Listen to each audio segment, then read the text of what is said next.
In the beginning, there was water and earth, mountain and sky, and between them flowed the great river that would shape the destiny of nations.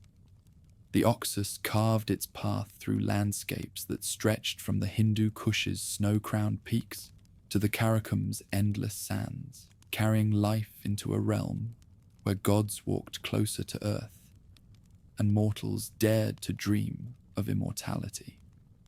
Here, where the mighty stream bent like a golden serpent through valleys drunk on fertility, the first realms rose from dust and ambition.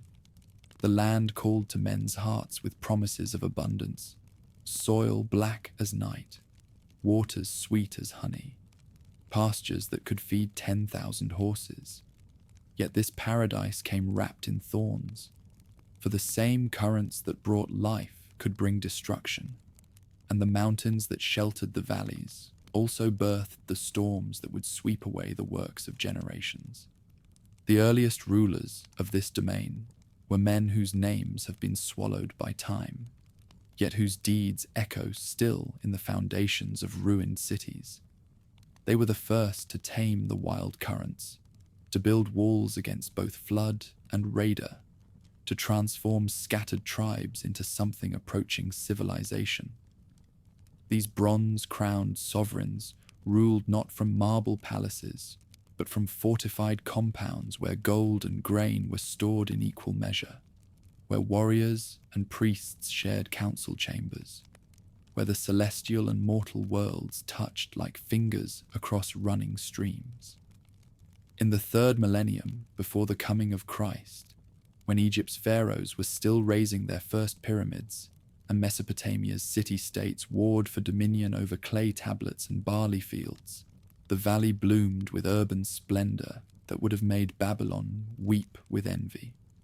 The great city rose like a jewel from the delta's heart, its walls encompassing temples and workshops, palaces and granaries, the homes of craftsmen whose metalwork would be treasured from the Indus to the Euphrates. Sovereign Sarianidi, though that was not his true name, for the real syllables died with his dynasty, ruled from a palace complex that sprawled across 12 acres of consecrated ground. His throne room was a marvel of architectural ambition, its ceiling supported by cedar columns hauled from distant mountains, its floors inlaid with patterns that mimicked the constellations. Here he held court over a realm that stretched from the foothills to the wasteland's edge, dispensing justice with a golden scepter and receiving tribute from vassal chieftains who journeyed for weeks to kiss his sandaled feet. Capital's wealth flowed from sources both earthly and celestial. Craftsmen worked silver into vessels of impossible delicacy, their hammers ringing out rhythms that would later inspire the ritual music of the fire temples. Merchants arrived with caravans heavy with lapis lazuli from distant Afghanistan, turquoise from mines that honeycombed the eastern mountains, gold dust panned from streams where the currents ran bright as molten metal. Yet the greatest treasure was wisdom, the secrets of working metals into tools that could cut stone, of reading the stars to predict the stream's moods, of building walls that could withstand both enemy siege and nature's fury. The waterway systems that sustained this civilization were engineering marvels that would not be surpassed for 2 millennia. The ancient engineers diverted the great current through a network of canals so intricate that liquid life could be delivered to any field within 100 miles of the main channel. These channels transformed the landscape into a checkerboard of green abundance, where wheat grew tall as a man's shoulder and barley rippled like golden seas under the wasteland wind. The system required constant maintenance, binding the scattered settlements together in networks of mutual dependence that would outlast the rulers who commanded their construction. Palace intrigues in the capital unfolded with the lethal complexity of a spider's web. Sarianidi's court seethed with ambition, barely restrained by protocol, where princes plotted against their fathers, and brothers measured their worth in the loyalty of mercenary captains. The succession wars that erupted upon each ruler's death were affairs of poisoned wine and midnight daggers, of alliances forged in temple shadows and broken in throne room blood. Queen Tazarian reigned for 7 years after her husband's death, her rule marked by a flowering of artistic achievement that masked the growing weakness at the dynasty's heart. Merchant princes who accumulated fortunes from the growing commercial routes posed their own challenge to royal authority. These men built private armies disguised as caravan guards, accumulated treasures that rivaled the royal hordes, and spoke with the confidence of those who knew their wealth was indispensable to the realm's survival. Merchant Lord Bactrian controlled the turquoise exchange and owned ships that sailed as far as the Indus Delta, returning with ivory and spices that commanded fortunes in the northern markets. His palace rivaled the sovereign's in splendor, and his daughter's wedding to a royal prince was celebrated with feasts that lasted 40 days and 40 nights. Blessed sovereignty traditions bound these early rulers to the rhythms of earth and sky in ways that would seem alien to later monarchs. The sovereign was not merely a political leader, but a living bridge between the human and celestial realms, responsible for ensuring that the rains came in their season and the great stream maintained its course. Each spring, he performed the holy marriage, with a priestess representing the earth goddess, their union symbolically renewing the fertility of the land. When droughts persisted or floods destroyed the harvest, the people looked to their ruler's spiritual health for explanations, and more than one monarch paid with his life for nature's perceived rejection of his reign. The great waterway works that Sarianidi commissioned were more than mere engineering projects. They were acts of cosmic significance that required the blessing of every god whose domain they touched. Priests calculated the most auspicious times for breaking ground on new canals, while craftsmen embedded silver amulets in the stone channels to ensure the liquid's continued flow. The dedication ceremonies for major projects involved sacrifices of white bulls whose blood sanctified the earth, followed by processions that wound for miles along the completed waterways, while musicians played melodies designed to please the stream spirits. Fire altars burned continuously in the capital's temples, their flames fed with blessed woods and aromatic oils that carried prayers to the heavenly realm. These were not the elaborate fire temples of later Zoroastrianism, but simpler structures where priest-rulers communed with forces whose names have been lost to time. The rituals performed around these altars established the celestial mandate that legitimized earthly rule, creating bonds between sovereign and subject that transcended mere political expedience. When young princes came of age, they spent 7 days and nights beside the holy flames, fasting and praying until visions came to confirm their fitness for command. Still, even as the capital reached its zenith of influence and prosperity, the seeds of decline were already taking root. The very complexity that made the realm great also made it vulnerable to disruption. When drought struck the eastern provinces for 3 consecutive years, the delicate balance of tribute and commerce began to collapse. Vassal chieftains who could no longer meet their obligations turned to raiding their neighbors, while merchant caravans sought safer routes that bypassed the increasingly unstable region. The sovereign's authority, so dependent on his ability to ensure prosperity, crumbled like poorly fired pottery under the pressure of environmental crisis. The fading of the great city came not with dramatic conquest, but through the slow erosion of confidence that accompanies institutional failure. Tax revenues dwindled as commercial routes shifted, forcing cuts in the maintenance budget for the waterway system. As canals silted up and levees failed, agricultural productivity declined, creating a spiral of economic decline that no amount of royal decree could reverse. The palace guard, unpaid for months, began deserting to serve warlords who could still afford their loyalty. Within a generation, the metropolis that had dominated the valley for 8 centuries had shrunk to a provincial town struggling to maintain control over its immediate hinterland. Other centers of influence rose to challenge the capital's declining hegemony. Togolok, situated at a crucial stream crossing, attracted merchants and craftsmen fleeing the chaos in the old center. Its chieftains proclaimed themselves the rightful heirs to the ancient realm, backing their claims with armies recruited from displaced populations and refugee communities. The wars between these successor states were bitter affairs that devastated the countryside and accelerated the breakdown of the waterway infrastructure that had sustained the region's prosperity. Sovereign Margush of Togolok, whose name would survive in the title later rulers claimed for themselves, established his authority through a combination of military prowess and religious innovation. He proclaimed that the gods had withdrawn their favor from the old capital because of its monarch's impiety, transferring the celestial mandate to his own dynasty.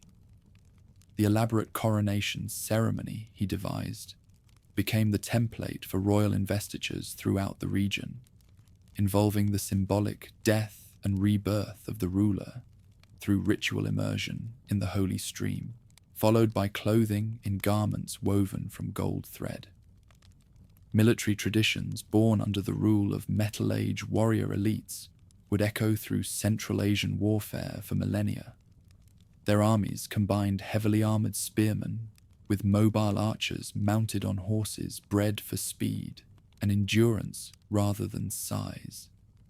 Steppe conquerors in the centuries to come would adopt the tactics they came up with, such as the feigned retreat, the encircling charge, and the combined infantry-cavalry assault.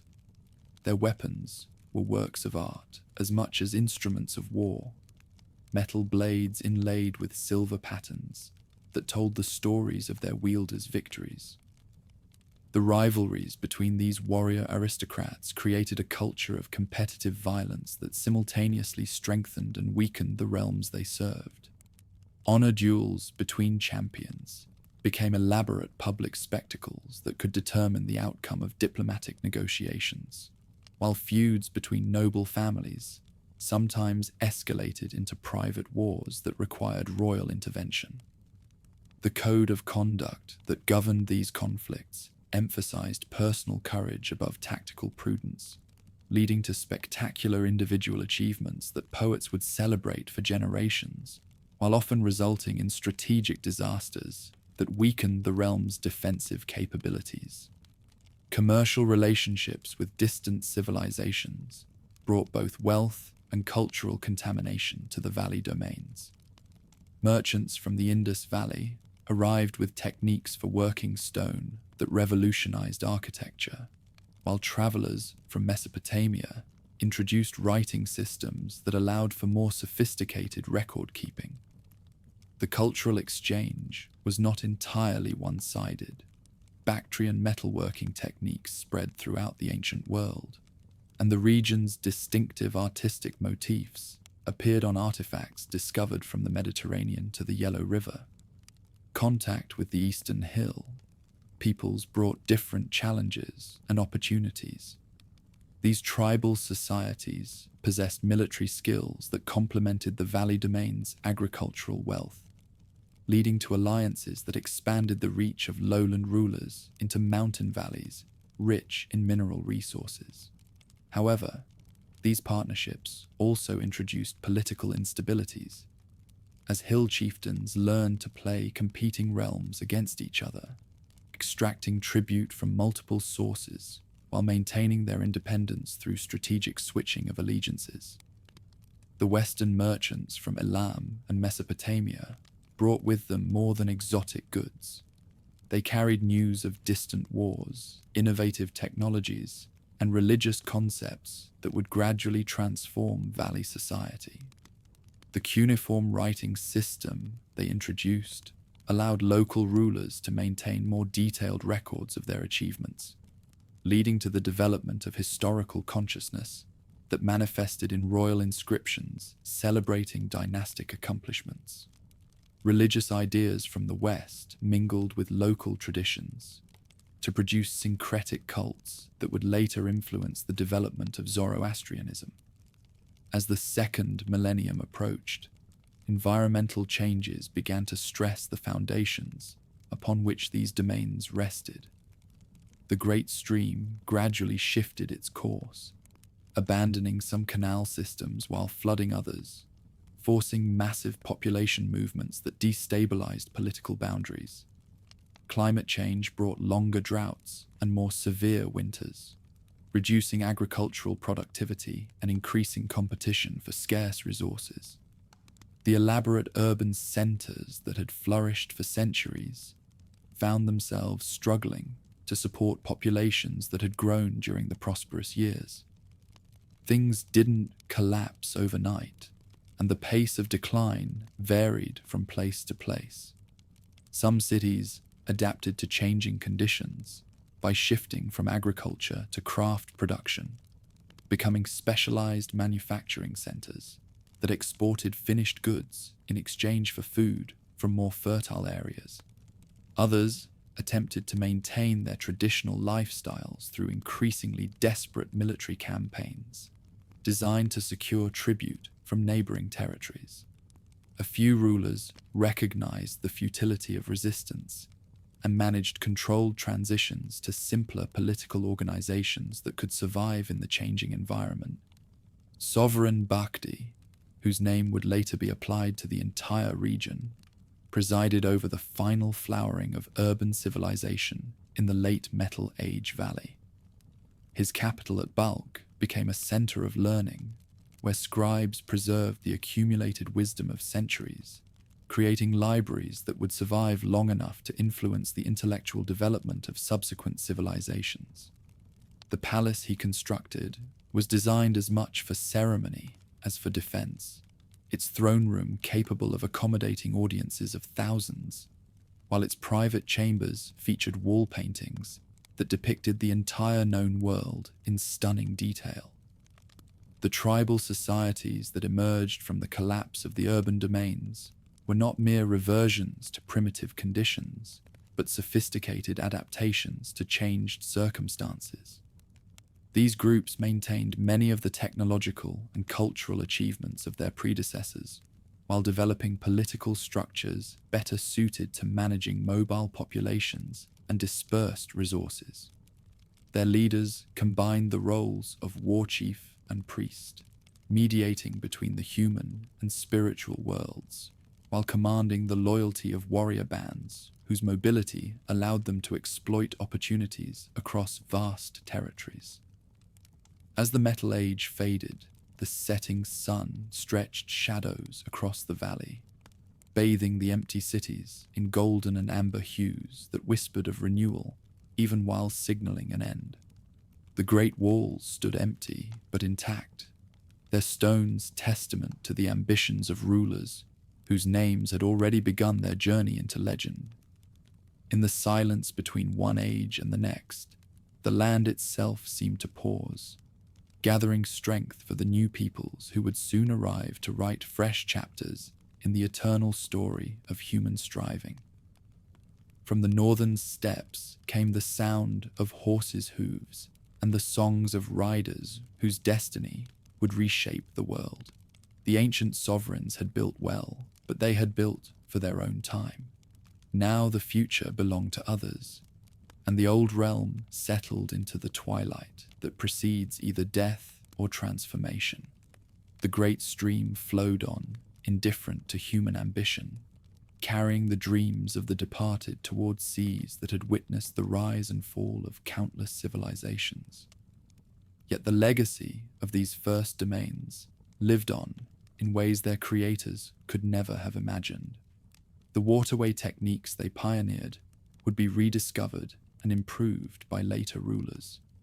The artistic traditions they established would influence the aesthetic development of cultures from the Mediterranean to the Pacific. Most importantly, the idea they embodied that human organization and celestial favor could transform harsh landscapes into gardens of abundance would inspire every subsequent civilization that arose in the shadow of the Hindu Kush. The stars wheeled overhead in patterns that had guided the first sovereigns to their destinies, while below, the earth prepared to nurture new dreams of empire and glory. In the darkness between what was and what would be, the ancient gods waited to see what manner of mortals would next dare to claim dominion over the land where Asia's heart beat strongest, where the mountains touched the sky and the streams carried the hopes of humanity toward uncertain seas. From the vast steppes beyond the Caspian Sea, where grass stretched to horizons unmarked by human ambition, and the sky pressed down like a bronze dome upon endless plains, came the sound of hoofbeats that would reshape the destiny of nations. The riders who descended upon the fertile valleys of the East were not conquerors in the traditional sense. They were something far more transformative, carriers of languages and customs that would merge with ancient traditions to birth new forms of civilization. These were the noble ones, whose very name would echo through millennia as both blessing and curse. They came not as a single horde, but in waves spread across generations, each great movement bringing fresh blood and novel ideas to lands already rich with the accumulated wisdom of centuries. Their mounts were small but hardy, bred for endurance rather than display, capable of carrying mounted fighters across distances that would break the spirit of settled armies. Their weapons were innovations in bronze and early iron, spears tipped with metal that held edges sharper than obsidian, swords that sang as they cleared leather scabbards. At the head of the greatest exodus rode Darius the horseman, not the Persian emperor who would bear that name in later centuries, but an earlier war leader whose deeds would inspire the title. His was the voice that called the scattered tribes together when the grass failed in their ancestral pastures. His the vision that saw opportunity in the rich lands to the south, where great rivers promised abundance beyond the dreams of nomads. The bronze torque around his neck bore the symbols of sky and storm, marking him as one chosen by the celestial powers to lead his people toward their destiny. Following Darius over the rugged passes, the clans stood connected by more than tradition or kinship.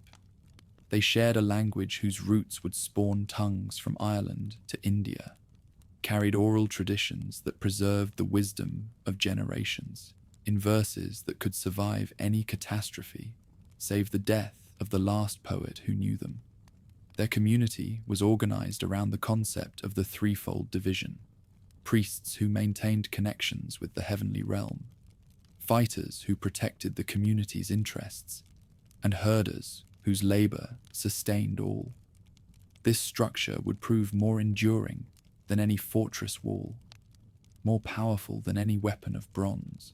The religion they brought with them was a thing of sky and flame, wind and storm, centered on the worship of Ahura, the Lord of Wisdom who ruled from his palace of clouds, while his servants, the Yazatas, carried his commands to mortal ears. Their priests were poet fighters who could recite genealogies stretching back 20 generations while wielding swords with deadly effectiveness. These masters of verse and violence maintained the holy flames that never died, tending blazes that had been lit in the original homeland and carried across impossible distances to burn again in new sanctuaries. Their deep-rooted reverence for horses would leave a lasting mark on the religious fabric of Central Asia. These animals were not mere tools of transportation, but partners in humanity's cosmic purpose, creatures whose speed and grace reflected the movement of celestial bodies across the star-scattered sky. The sacrifice of white stallions became the most potent ritual in their arsenal, offerings whose smoke carried the prayers of mortals to deities who ruled from heights no earthly mountain could reach. The ceremonial drinking of soma, a divine intoxicant whose exact nature died with its brewers, transformed these sacrifices into mystical experiences that bound participants to both their heavenly patrons and each other.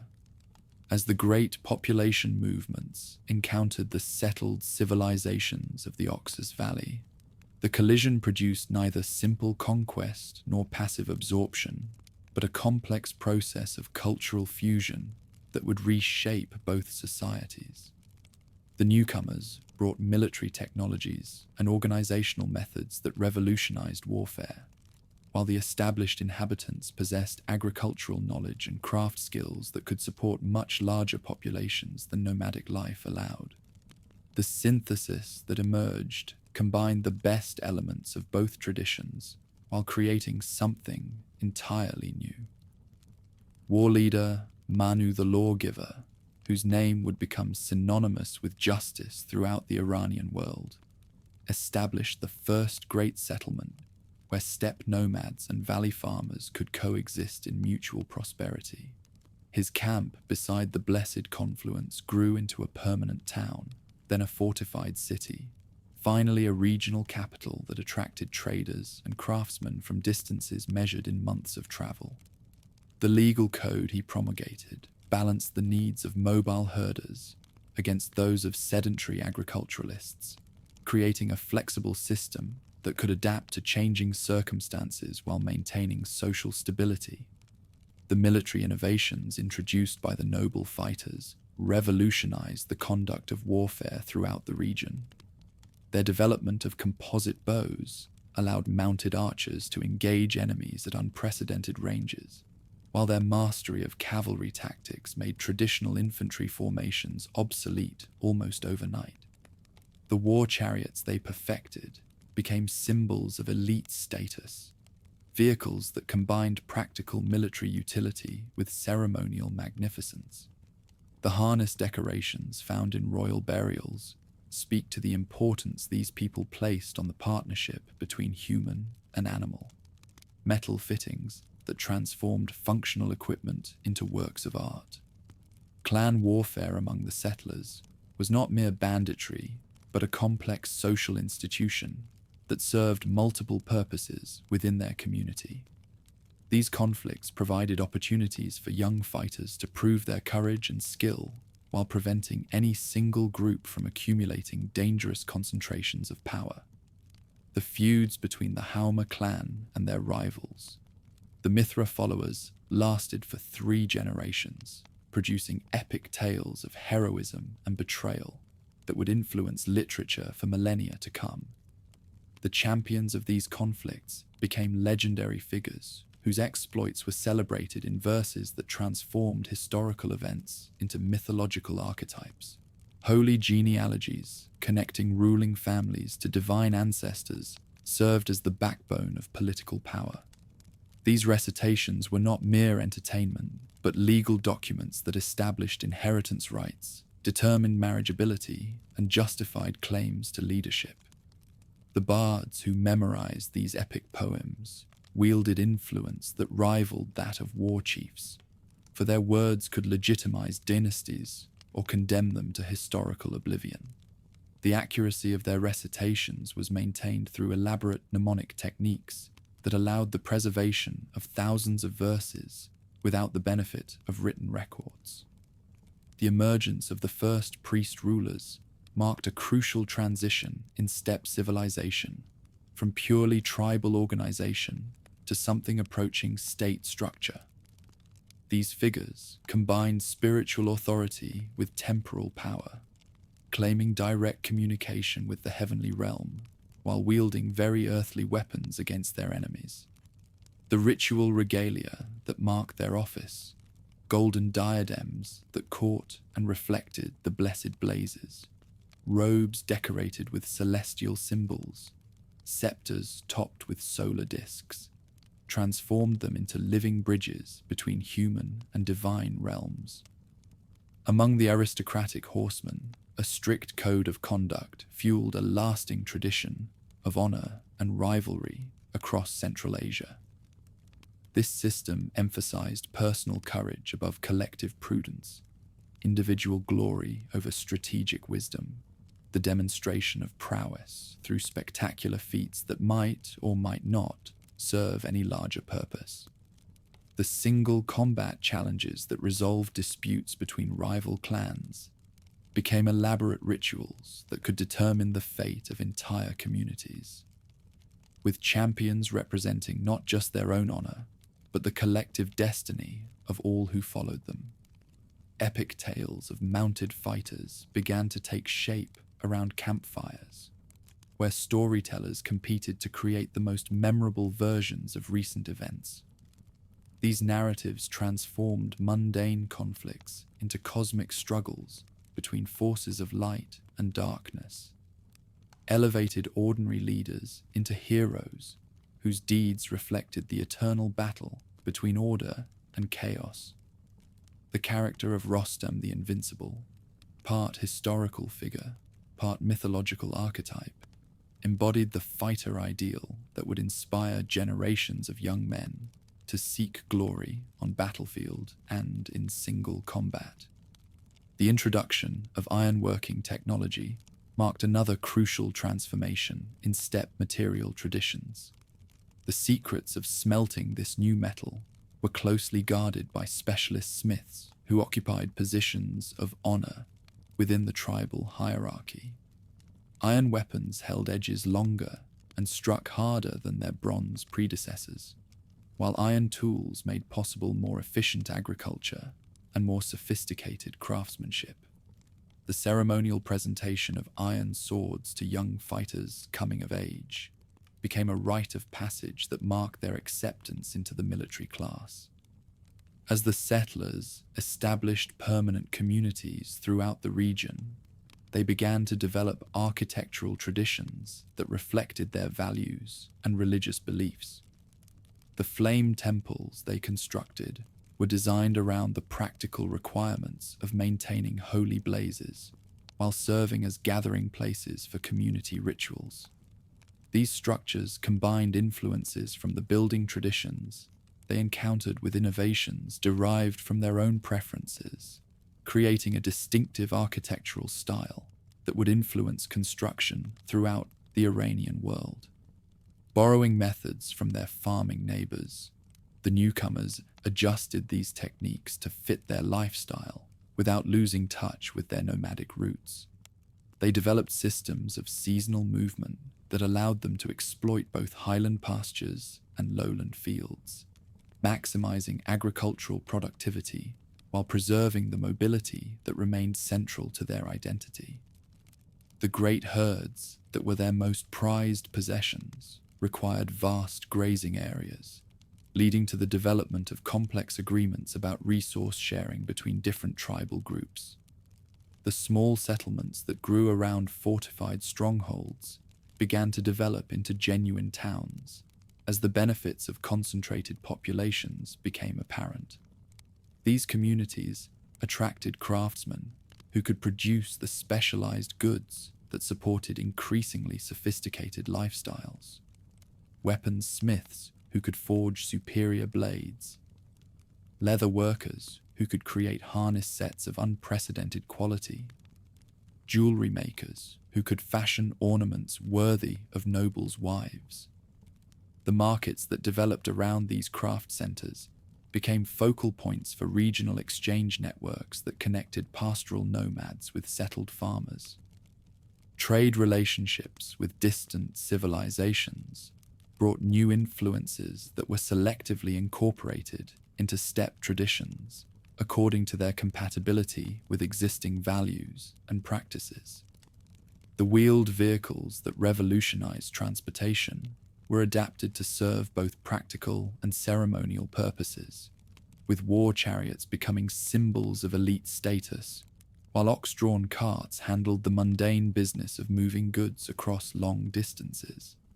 The metalworking techniques learned from foreign craftsmen were modified to produce distinctively Iranian forms that reflected the aesthetic preferences of their new practitioners. When steppe spirituality met local customs, it gave rise to a wave of religious fusion that left a lasting mark on global religions. The flame altars that burned continuously in their sanctuaries incorporated elements from the ancient cults they encountered, while maintaining their essential character as focal points for communication with the heavenly realm. The prayers recited around these blessed blazes began to incorporate new deities and concepts while preserving the fundamental structure of Iranian religious thought. The development of formal kingship among the previously egalitarian tribal societies required the creation of new ceremonial traditions that could legitimize unprecedented concentrations of authority. The elaborate coronation rituals that evolved from earlier war chief investitures incorporated elements from both steppe and local traditions, creating ceremonies that satisfied the expectations of diverse populations while establishing clear hierarchies of command. The royal regalia that marked these occasions, crowns that symbolized dominion over earth and sky, scepters that represented authority over human and divine realms, became templates for similar ceremonies throughout the ancient world. As the second millennium progressed, the settlements began to coalesce into larger political entities that could compete with the established powers of the region. The confederation that grew around the citadel of Bactria attracted allegiance from dozens of smaller communities, creating a proto-state that combined military effectiveness with economic prosperity. The ruler who emerged from this process bore the title of Shah, Master, marking a transition from tribal leader to something approaching true royalty. These fortified cities became centers of Iranian power, designed to serve both defensive and ceremonial purposes. Their walls incorporated the most advanced military engineering available, while their public spaces were arranged to accommodate the large gatherings that remained central to tribal decision-making processes. The palace complexes that housed the emerging royal dynasties reflected the tension between traditional egalitarianism and increasing social stratification, combining private quarters for the ruling family with public halls where ordinary fighters could still approach their leaders with petitions and complaints.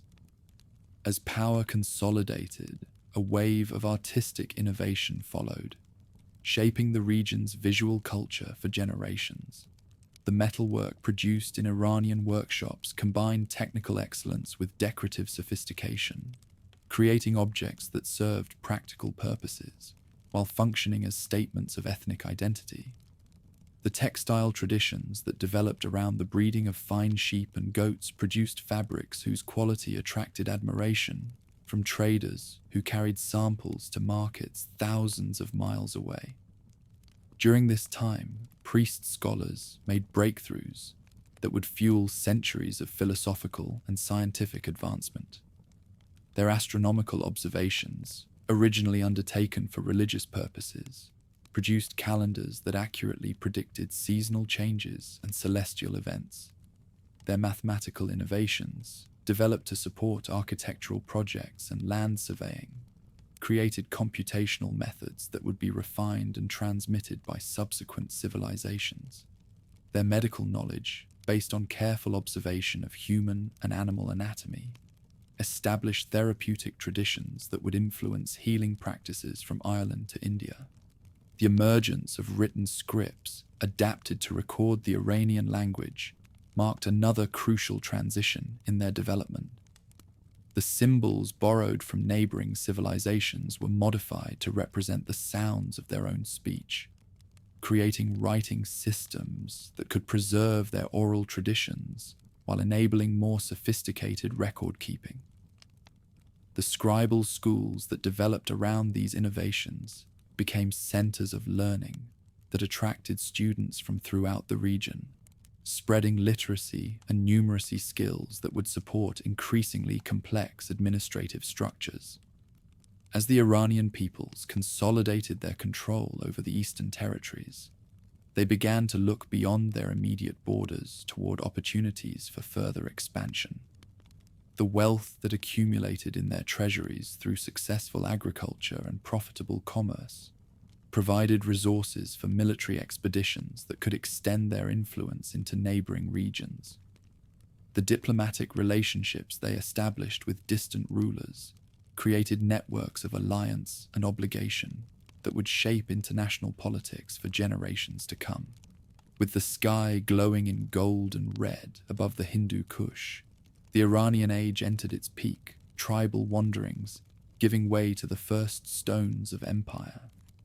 From the flame temples scattered across the landscape rose the smoke of sacrifices that honored deities, whose names would echo through millennia, while in the palace halls of newly built cities, poets composed verses that would inspire fighters yet unborn.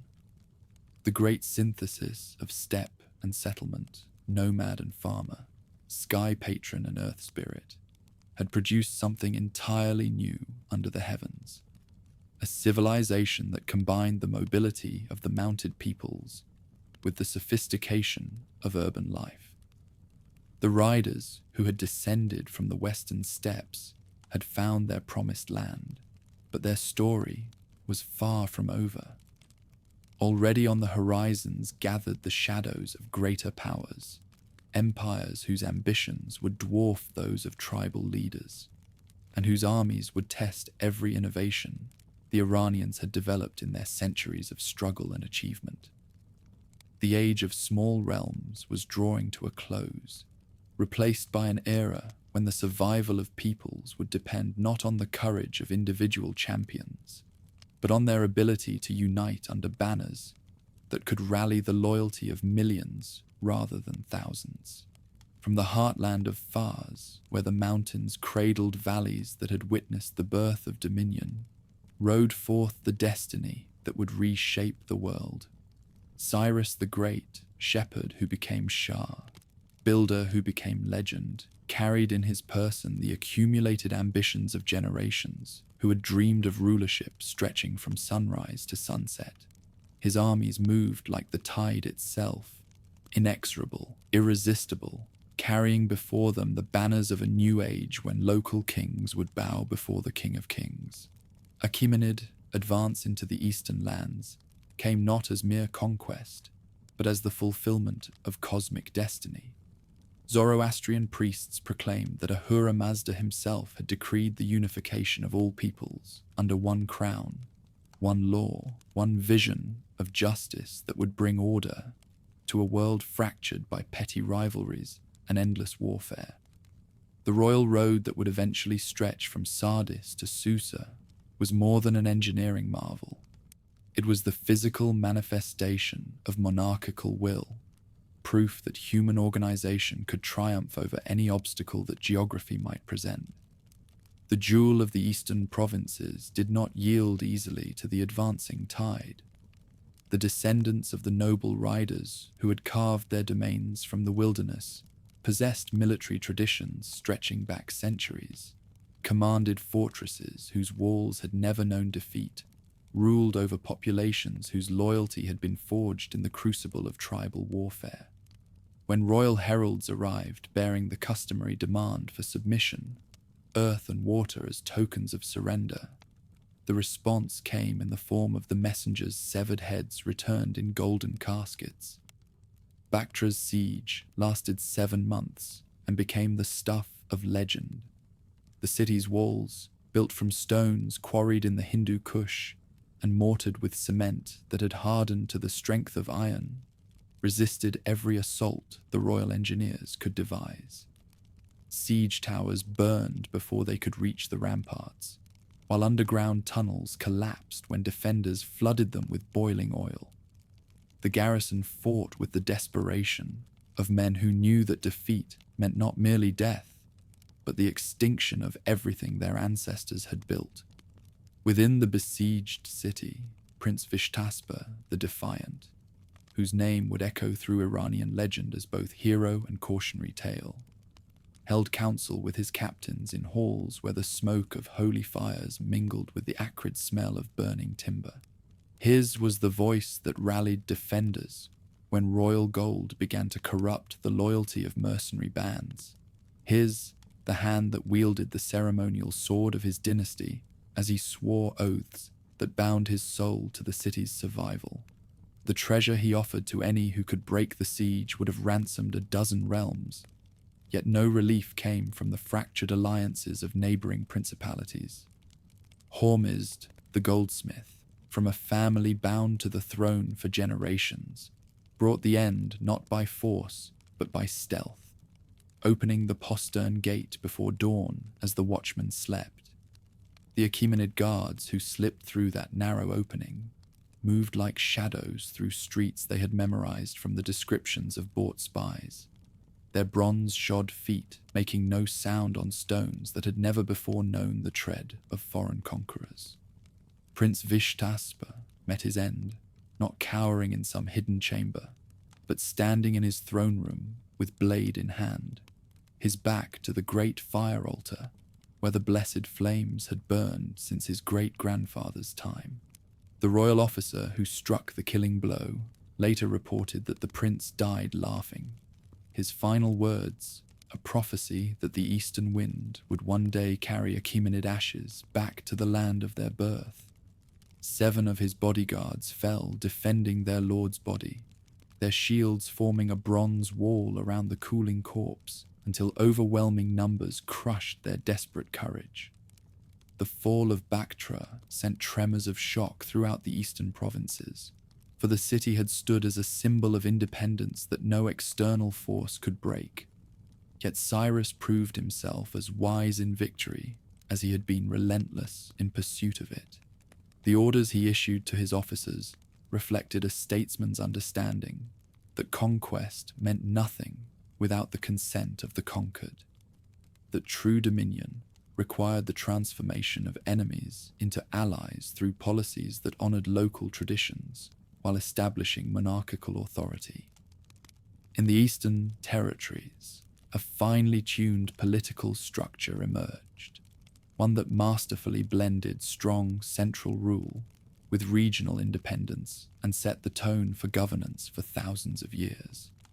The governor appointed to rule the province was invariably a royal noble, whose loyalty to the throne had been tested in the fires of earlier campaigns, yet he governed through a council that included representatives of every major tribal confederation and urban centre.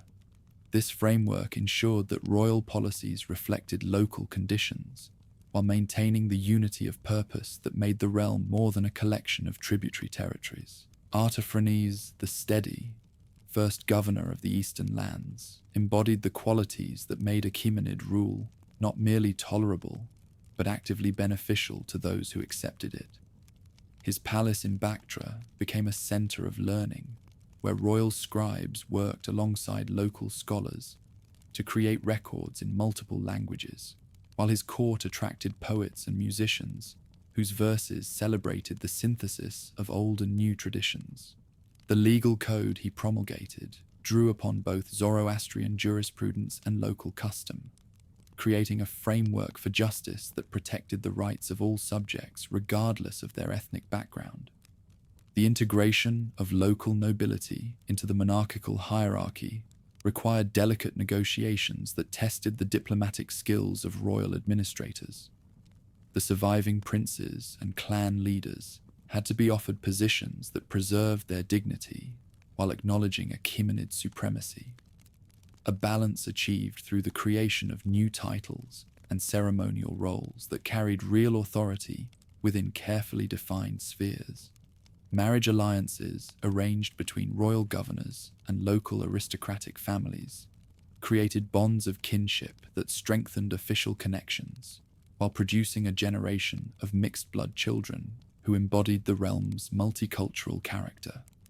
Royal ceremonials in the new order blended Achaemenid majesty with Eastern traditions that had deep roots in the local consciousness. The great festivals that marked the changing seasons became occasions for displaying the harmony between conquerors and conquered, with royal officials participating in local rituals, while regional nobles took part in ceremonies that honored the monarchy. The fire temples that had been the heart of pre-conquest spiritual life were incorporated into a broader religious framework that acknowledged Ahura Mazda's supremacy, while preserving space for the worship of regional deities. Designed with more than extraction in mind, the tribute system channeled Eastern wealth into the royal treasury while supporting local prosperity. The assessments levied on agricultural production provided incentives for farmers to increase their yields, while taxes on commercial activities were structured to promote rather than discourage long-distance commerce. The result was an economic boom that made the region one of the realm's most valuable territories, while ensuring that local populations shared in the benefits of monarchical integration. Laden with exotic goods, the tribute caravans bound for Persepolis dazzled all who saw them and passed into legend.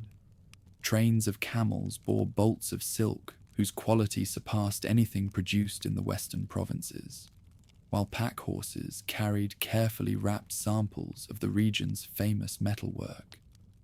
The golden stallions, that were the territory's most prestigious contribution to the royal cavalry, were accompanied by grooms whose knowledge of equine breeding had been refined over centuries of selective cultivation. These tribute journeys became diplomatic missions that strengthened ties between the provincial government and the central authority, while showcasing the realm's diversity to audiences in the capital. Because of the sheer distance and cultural variation in the East, the intelligence networks there became the most elaborate tool for keeping royal authority informed.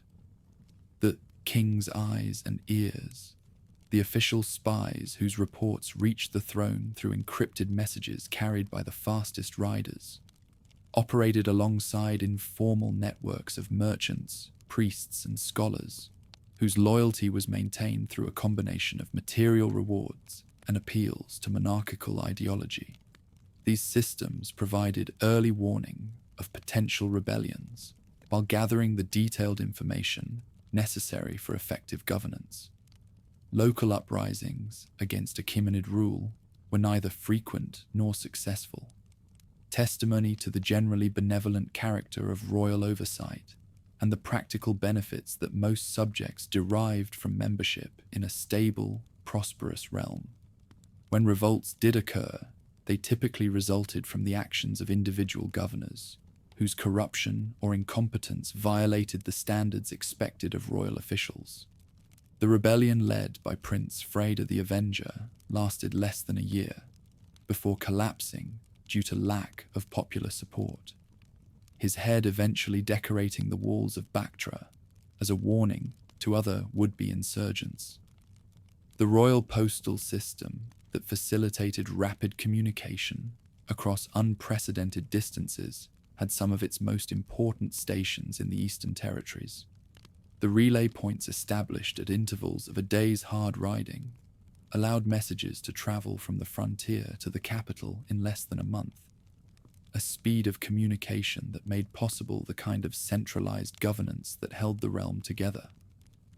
The guards who protected these installations and the fresh horses they maintained became legendary for their dedication to duty, their willingness to ride through blizzards and sandstorms to ensure that the royal word reached its destination without delay. Court life in the provincial capital combined Achaemenid sophistication with Eastern hospitality in ways that impressed visitors from throughout the known world.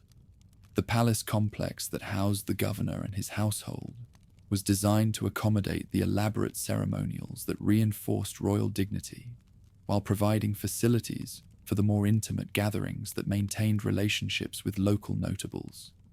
The gardens that surrounded these official buildings became showcases for the horticultural techniques that Zoroastrian engineers had perfected in their homeland, transplanted to climates and conditions that required creative adaptation of established methods.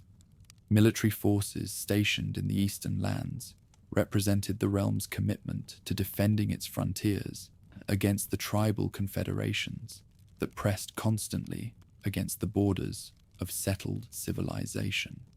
The garrison troops were a mixture of Achaemenid regulars whose loyalty to the throne was absolute, and local levies whose knowledge of regional conditions made them invaluable for frontier warfare.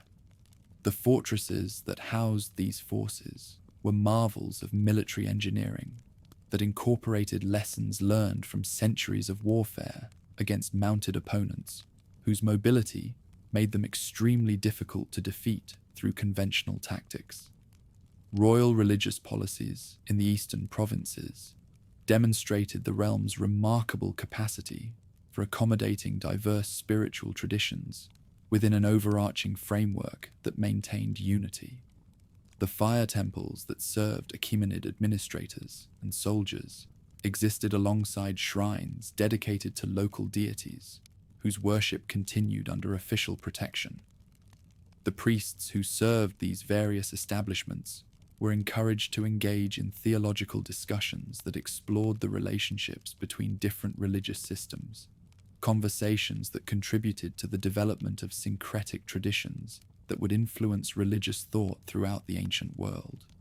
Such educational institutions emerged in eastern cities, reflected the realm's commitment to creating a literate, numerate population capable of participating in the complex governmental and commercial activities that sustained civilization. The scribal schools that trained clerks for official service taught multiple writing systems and languages, while the academies that prepared young nobles for military and ministerial careers combined traditional martial arts with Achaemenid organizational methods. The libraries that accumulated in these centers preserved texts in numerous languages and scripts, creating repositories of knowledge that attracted scholars from distant regions. The engineering projects undertaken in the Eastern Territories during the Achaemenid period represented some of the ancient world's most ambitious attempts to reshape natural environments for human benefit. The irrigation systems that brought water to previously barren regions were marvels of hydraulic engineering that required precise calculation and enormous investments of labor.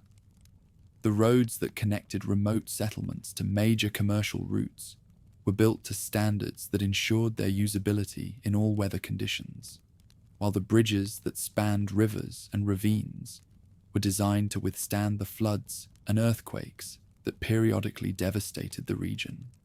Commercial relationships between the eastern provinces and other parts of the realm created prosperity that transformed the territory from a remote frontier into one of the most economically vibrant regions of the ancient world.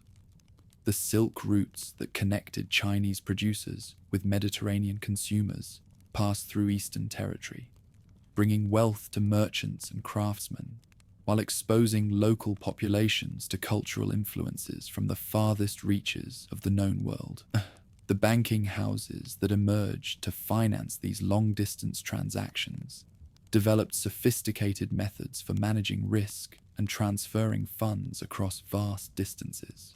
Cultural synthesis in the eastern provinces produced artistic achievements that combined technical excellence with aesthetic innovations that influenced creative development throughout Central Asia. The metalworkers who served both royal and local patrons created objects that merged Achaemenid formal traditions with regional decorative motifs, while architects designed buildings that satisfied royal requirements for official dignity while incorporating features that reflected regional climate and cultural preferences. The textiles produced in local workshops became prized throughout the realm for their quality and distinctive patterns. As the Achaemenid realm reached its zenith under Darius the Great and his successors, the Eastern Territory's importance to royal security and prosperity continued to grow. The province provided not only material resources, but also military manpower that proved crucial in campaigns against both external enemies and internal rebels. The cavalry units recruited from eastern tribes became elite formations within the royal army. Their skills with horse and bow, making them invaluable for reconnaissance and pursuit operations that conventional infantry could not perform.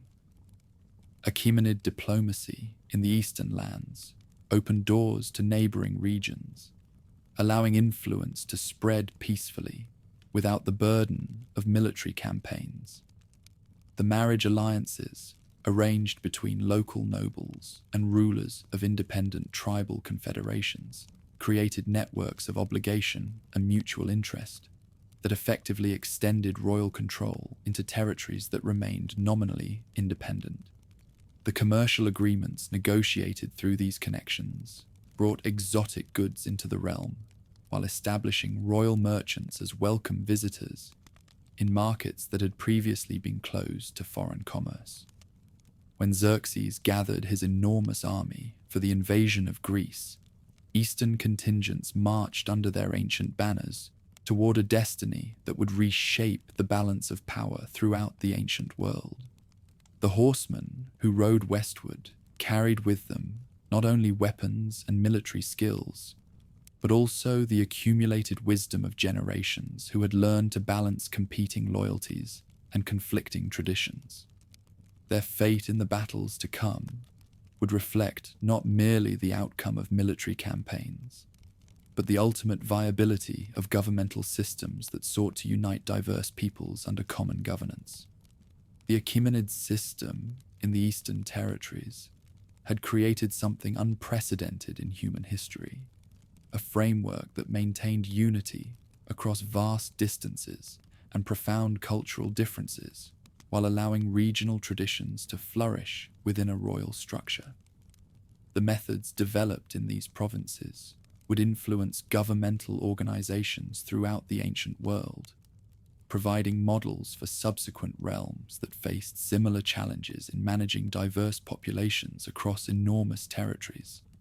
As storm clouds gathered in the west and the realm prepared for trials that would test every aspect of its organizational and military structure, the eastern lands stood as proof that conquest could become collaboration, that diversity could strengthen rather than weaken governance, and that skilled oversight could transform potential enemies into loyal allies. The lessons learned in these territories would prove their worth in the crucible of conflict that lay ahead, when survival would depend upon the loyalty of subjects whose ancestors had once fought against Achaemenid rule, with the desperation of those who preferred death to submission. Emerging from the blood-drenched fields of Gaugamela, where Darius's final army shattered upon Hellenic spears, came the thunder of hoofbeats that would carry terror to the edges of the known world. The young conqueror of Macedon, barely 25 years old, yet already master of half the earth, turned his eyes eastward toward lands that had never bowed to European will. Behind him lay the corpses of 2 Persian armies and the ashes of cities that had dared resist his advance. Before him stretched the vast unknown of Asia, where mountains touched the sky and rivers carried legends toward seas that no Hellene had ever seen. The young king, who rode at the head of his veteran phalanx, was no longer the idealistic prince who had crossed the Hellespont dreaming of glory and revenge. 3 years of constant warfare had transformed him into something harder, more terrible, a force of nature clothed in human flesh, driven by ambitions that seemed to grow with every victory. His armor bore the scars of a dozen battles, his shield the dents left by Persian arrows, yet his eyes still burned with the fire that had carried him from the banks of the Granicus to the heart of the Achaemenid realm. For 200 years, the provinces he approached had been part of the Achaemenid world, used to a rule that balanced respect for local ways with loyalty to a distant empire. The news that filtered through merchant caravans and diplomatic dispatches spoke of impossible victories, of armies that moved like lightning and struck like thunder, of a young monarch who claimed descent from Achilles himself. Yet distance lent disbelief to even the most reliable reports. and many provincial governors convinced themselves that this European storm would exhaust itself against the natural barriers that protected their domains. Bessus, cousin to the fallen Darius and now self-proclaimed great king, had fled beyond the Oxus with the remnants of the royal guard and whatever treasures could be carried in their desperate flight. His stronghold in Bactria commanded the approaches to the Great Valley, its walls strengthened with desperate haste as reports arrived of the Hellenic advance through Parthia. The man who had murdered his own king to claim the crown now found himself facing an enemy whose reputation made even veteran warriors whisper prayers to gods both old and new. Hindu Kush crossings in early spring, when the passes were still choked with snow and the very air seemed thin enough to cut, marked the beginning of the most audacious phase of the conquest. The young conqueror drove his army through mountain defiles, where Persian engineers had declared passage impossible, his soldiers hauling their bronze cannons and siege engines up slopes that challenged the limits of human endurance. The local tribes who watched this procession from their mountain fastnesses had never seen anything like it. An entire civilization on the march, complete with its own mobile workshops, portable altars, and herds of pack animals that stretched from horizon to horizon. When the invaders finally descended into the Oxus Valley, they found Bactria evacuated and burning. Bessus had fled north across the great river, leaving behind only scorched earth and the bitter smoke of granaries that would never feed another harvest. The usurper's strategy was sound in theory. Deny the invaders supplies while forcing them to chase phantoms across endless steppes where winter would accomplish what weapons could not. Yet he had underestimated both the determination of his pursuer and the loyalty of his own followers, men who grew increasingly reluctant to follow a king-killer into exile and possible death. The pursuit that followed became the stuff of legend. The conqueror split his forces, sending one column under Ptolemy to cut off Bessus's retreat, while he led the main army in direct pursuit across the Oxus. The crossing of that great river, accomplished on improvised rafts made from tent leather, stuffed with straw, demonstrated the ingenuity that made the Hellenic war machine unstoppable. Local tribesmen who witnessed the spectacle later swore they had seen the river gods themselves assist the invaders, guiding their makeshift vessels through currents that should have swept them to their deaths. Bessus met his end not on the battlefield, but through betrayal, handed over in chains by his own generals to the enemy camp. The false king's execution was carried out according to Persian law, torn apart by bent trees, while the conqueror watched with the impassive expression that had settled over his features like a mask. Yet even as Bessus paid the price for regicide, the young monarch knew that his real trials in the frontier lands were only beginning. The vast regions beyond the Oxus harbored enemies more dangerous than any pretender, chieftains who had never known foreign rule, warriors whose fathers had been born free and who would die before accepting chains. Spitamenes the wolf, greatest of the Sogdian lords, embodied everything that made the resistance so formidable. His stronghold commanded the approaches to Samarkand, but his real strength lay in the mobility of his forces and their intimate knowledge of terrain that could swallow entire armies without leaving a trace. The man himself was a warrior poet, whose verses celebrating freedom and honor were sung around campfires from the Oxus to the Sir Daria, whose tactical innovations would influence steppe warfare for centuries to come. The wedding of the conqueror to Roxana, daughter of the mountain chieftain Oxyates, was as much a strategic masterstroke as a romantic triumph. The ceremony that united the world's greatest king to the most beautiful woman in the frontier lands sent a message that resonated throughout the region. This was not mere conquest, but the beginning of a new synthesis that would blend Hellenic and Persian, European and Asian into something unprecedented in human history. The bride herself, barely 16, yet already renowned for both her beauty and her fierce intelligence, brought to the marriage alliances that extended deep into the tribal confederations that controlled the mountain passes. Oxyates' mountain fortress, the Sogdian rock, untouched for a generation, succumbed not to force, but to the calculated bravery of European hands. The young king's soldiers scaled cliffs that local guides pronounced unclimbable, hauling themselves up sheer rock faces in the darkness before dawn, while their comrades created diversions that drew the defenders' attention elsewhere.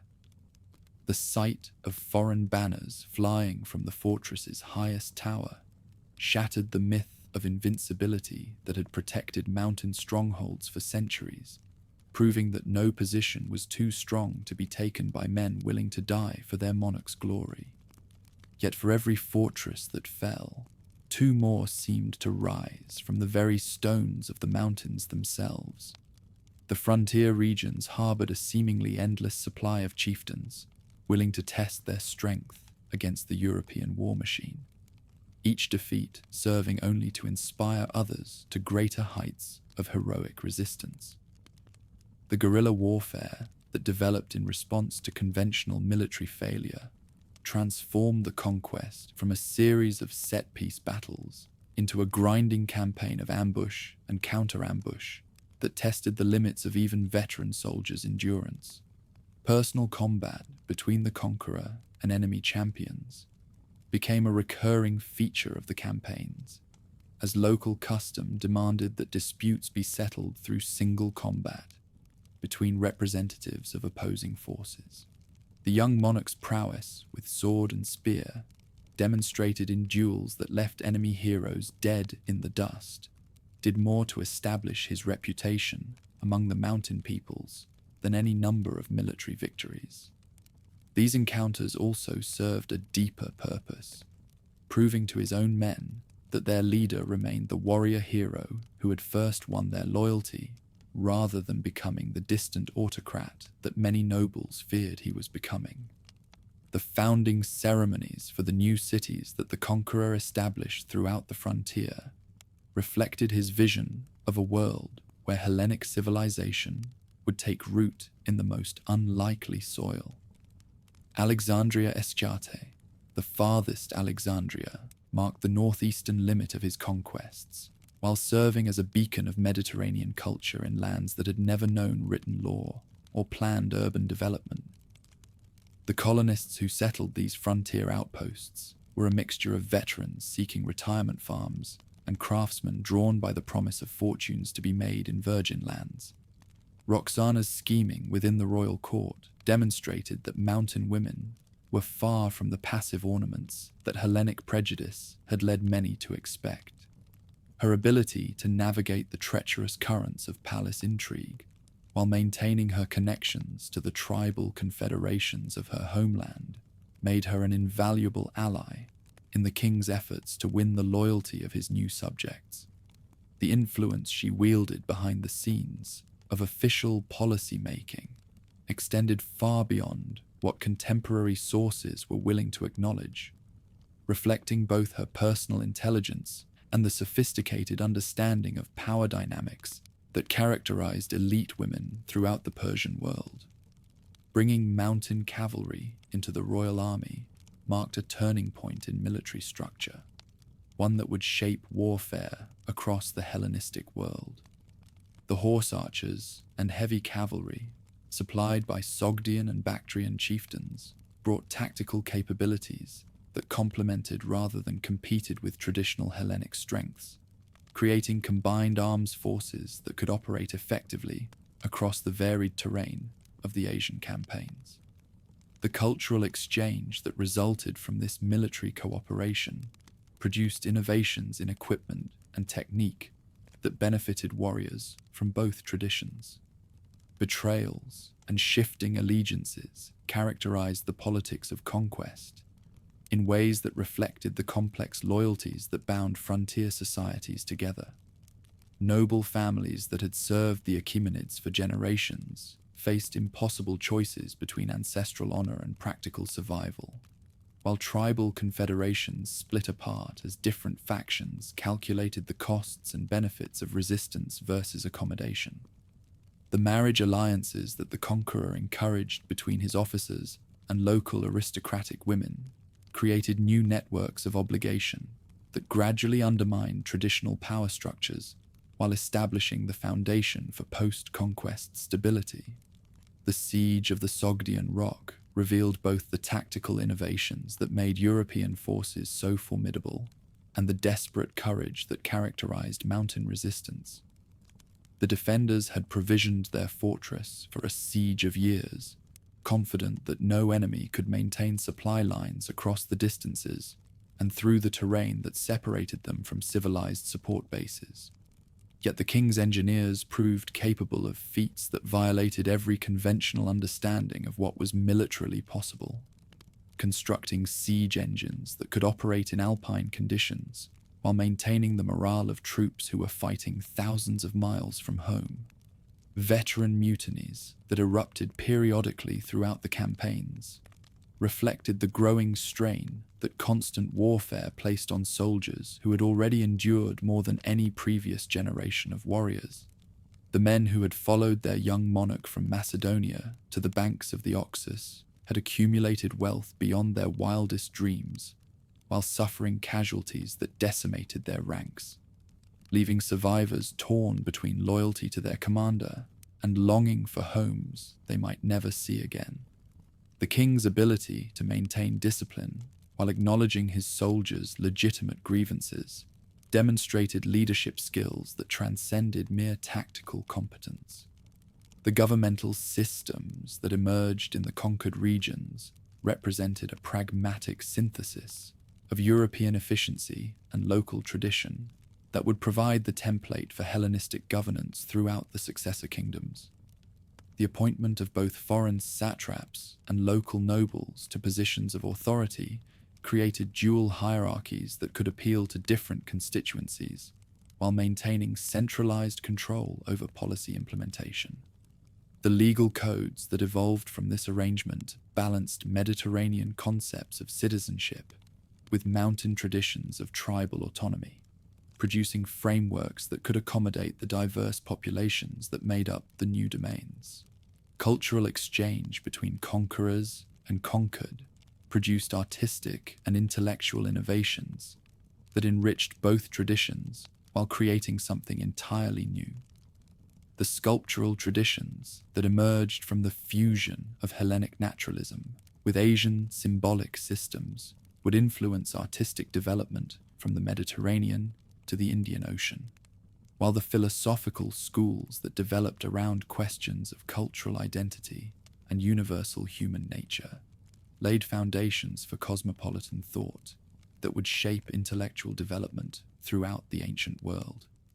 The geographical knowledge that European explorers accumulated during their campaigns revolutionized contemporary understanding of Asian geography while opening new possibilities for long-distance commerce. The maps that army surveyors compiled revealed river systems and mountain ranges that had been legendary to Mediterranean geographers, while the botanical and zoological specimens that found their way back to the Hellenic world provided material for scientific investigations that would continue for centuries. Military innovations developed in response to frontier conditions transformed the art of war in ways that influenced tactical development throughout the Hellenistic world. The siege techniques perfected during attacks on mountain fortresses required engineering skills that pushed the boundaries of contemporary technology, while the logistical systems that maintained armies across unprecedented distances demonstrated organizational capabilities that would serve as models for subsequent military operations. The cavalry tactics that emerged from cooperation between European and Asian horsemen created new forms of combined arms warfare that would dominate battlefields for generations. Religious syncretism that developed as Hellenic and regional spiritual traditions encountered each other, produced theological innovations that would influence the development of major world religions. The mystery cults that attracted both foreign soldiers and local converts created new forms of religious experience that transcended ethnic boundaries, while maintaining connections to traditional practices. The philosophical discussions that emerged from attempts to reconcile different concepts of divine nature and human destiny laid groundwork for the cosmopolitan religions that would eventually unite the ancient world. Economic development in the conquered regions reflected both the wealth that military success brought to the area and the commercial opportunities that political unification created. The cities that the conqueror founded became centers of production and exchange that connected Mediterranean markets with Asian suppliers, while the road systems that his engineers constructed facilitated commerce across distances that had previously been economically prohibitive.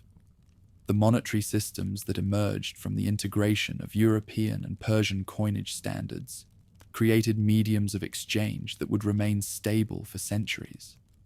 As the conquest of the frontier regions reached its completion, the young monarch found himself master of dominions that stretched from the Aegean to the Hindu Kush, ruler of populations whose diversity challenged every previous concept of what constituted a unified state. The governmental structures that he established in these lands would provide the foundation for the Hellenistic kingdoms that emerged after his death, while the cultural synthesis that his policies encouraged would influence development throughout Central Asia for centuries to come. The transformation of the conqueror himself during the campaigns reflected the profound impact that conquest and governance had on even the most exceptional individuals.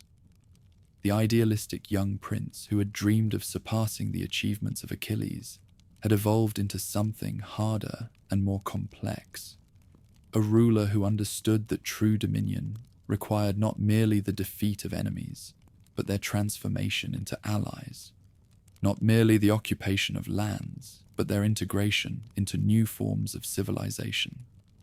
Yet even as the last mountain strongholds fell and the final enemy champions acknowledged defeat, the seeds of future dissolution were already taking root. The vast distances that separated the frontier regions from the Mediterranean heartland of royal power, the cultural differences that divided foreign settlers from local populations, and the administrative challenges that accompanied the governance of such diverse domains would all contribute to the eventual fragmentation of the great achievement. The legacy of the conquest would prove more durable than its immediate results. The cities that the king founded would survive the collapse of his rule to become centers of Hellenistic civilization, while the cultural synthesis that his policies encouraged would influence artistic and intellectual development throughout the region.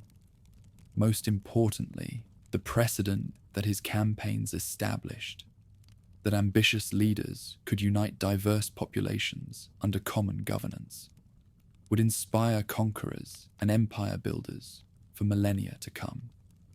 As the sun set over the Hindu Kush and the last foreign garrisons settled into winter quarters, the frontier lands that had resisted conquest for so long finally acknowledged their new master.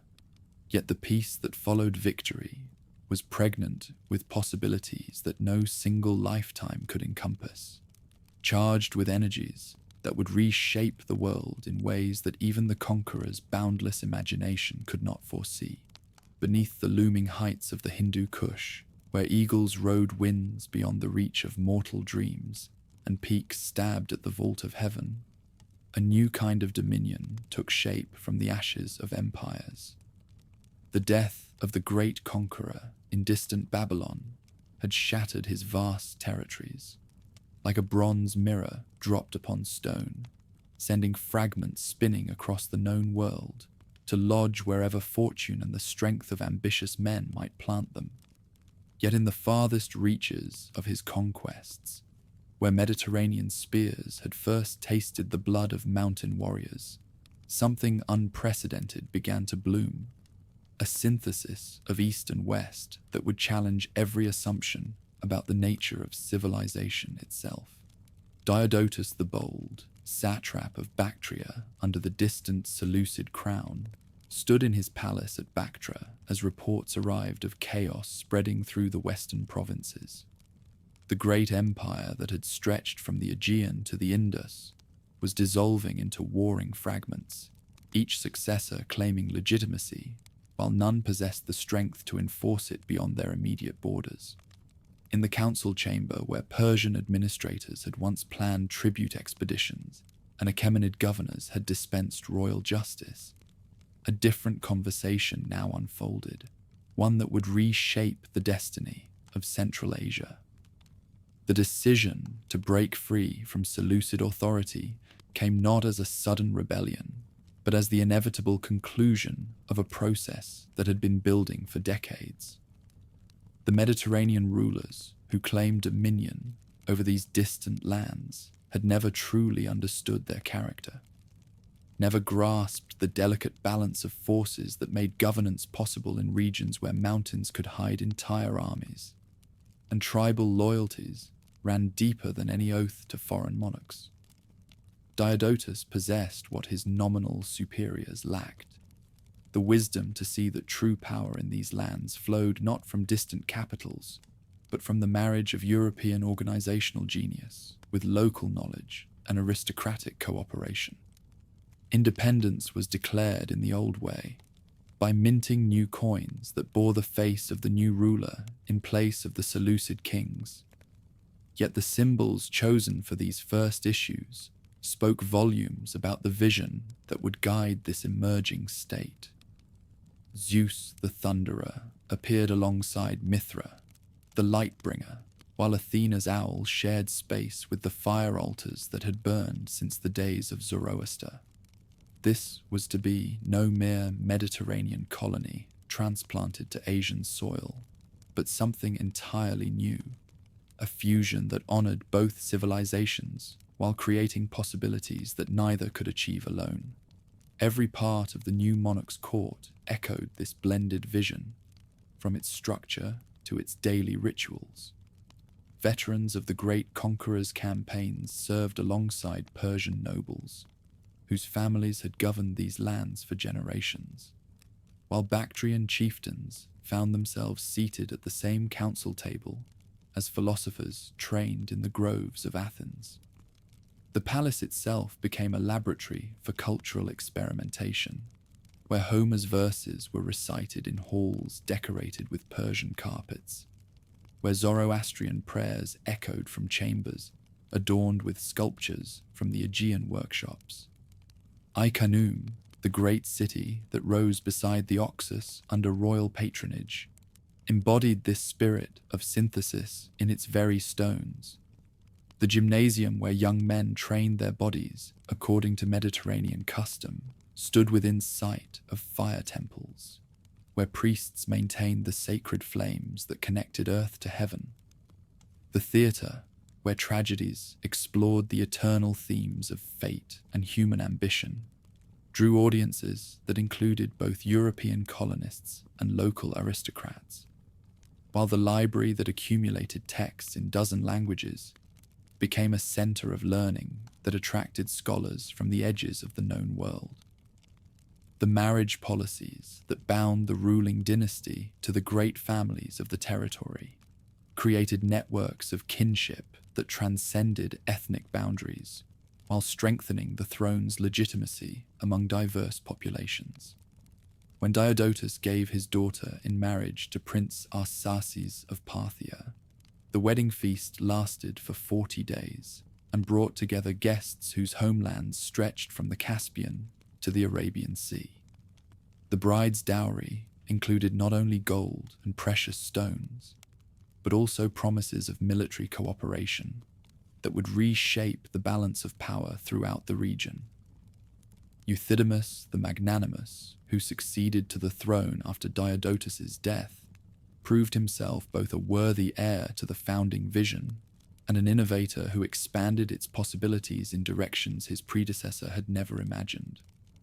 the son of a Magnesian colonist who had risen through merit rather than birth, he understood better than most the transformative power of institutions that rewarded talent regardless of its origins.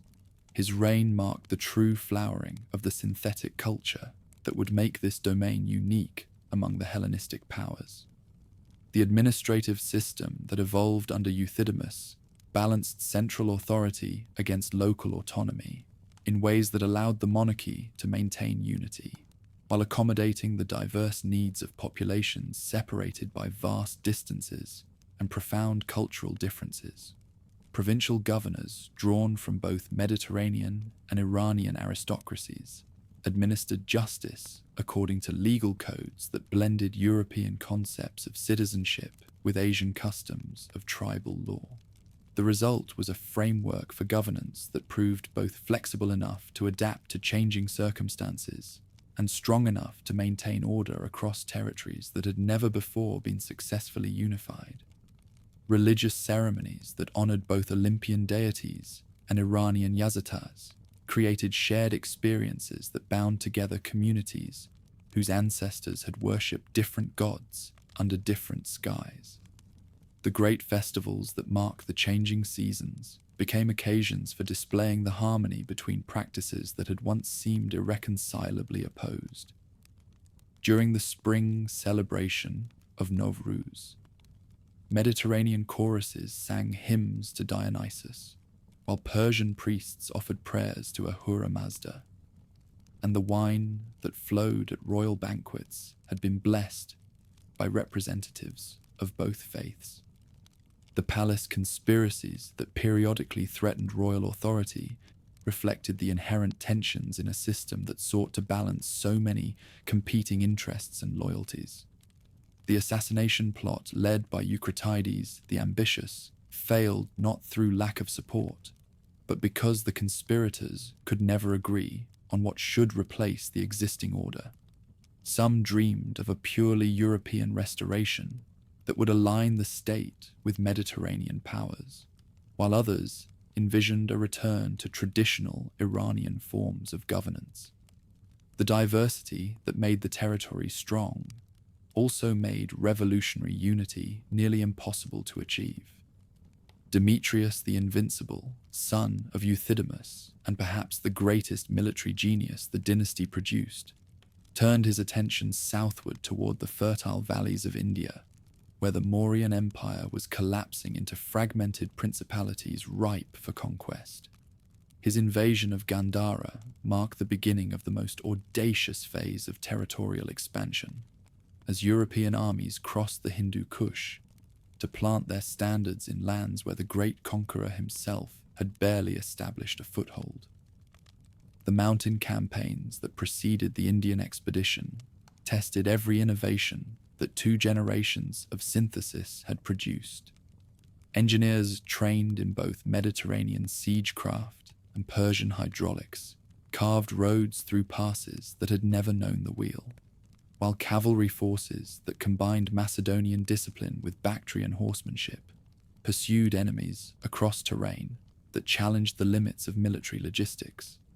The siege engines that breached the walls of Capisa were marvels of hybrid technology, catapults designed according to European principles, but constructed from materials and using techniques that reflected Asian expertise. Elephant battles defined the Indian campaigns that introduced Mediterranean tacticians to forms of warfare that required entirely new approaches to military organization. The great beasts that carried towers filled with archers could scatter even the most disciplined phalanx formations. Yet patient observers learned that their very size made them vulnerable to specific countermeasures. The war elephants that Demetrius eventually incorporated into his own forces became symbols of the domain's ability to master and adapt any military innovation, regardless of its origins. Trade routes that connected the Mediterranean world with Asian markets passed through territories that the state controlled, bringing unprecedented prosperity to cities that had previously survived on agriculture and local crafts. The caravans that wound through mountain passes carried more than exotic goods. They bore ideas, technologies, and cultural practices that enriched every community they touched.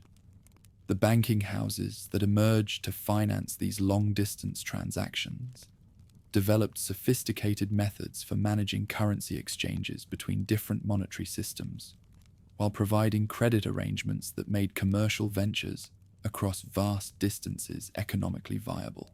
Cultural flowering during the reigns of Euthydemus and Demetrius produced artistic achievements that influenced aesthetic development throughout the Hellenistic world. The sculptural customs that emerged from the fusion of Mediterranean naturalism with Asian symbolic systems created works that captured both the physical beauty that European artists prized and the spiritual significance that Iranian craftsmen sought to express. The coins minted during this period were miniature masterpieces that proclaimed the territory's dual heritage, while serving as propaganda pieces that spread knowledge of royal achievements to the farthest corners of the domain.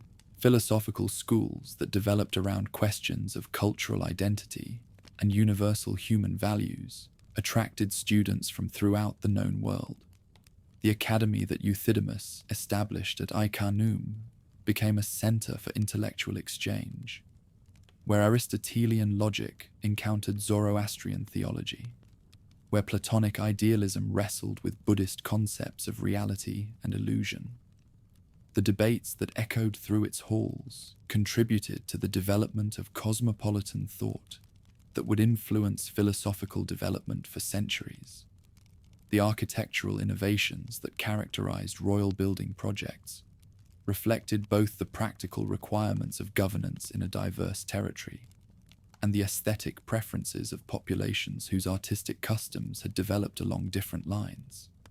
The palace complex that Demetrius constructed at Begram combined Mediterranean proportions with Iranian decorative motifs, while incorporating structural techniques that reflected local climate and seismic conditions.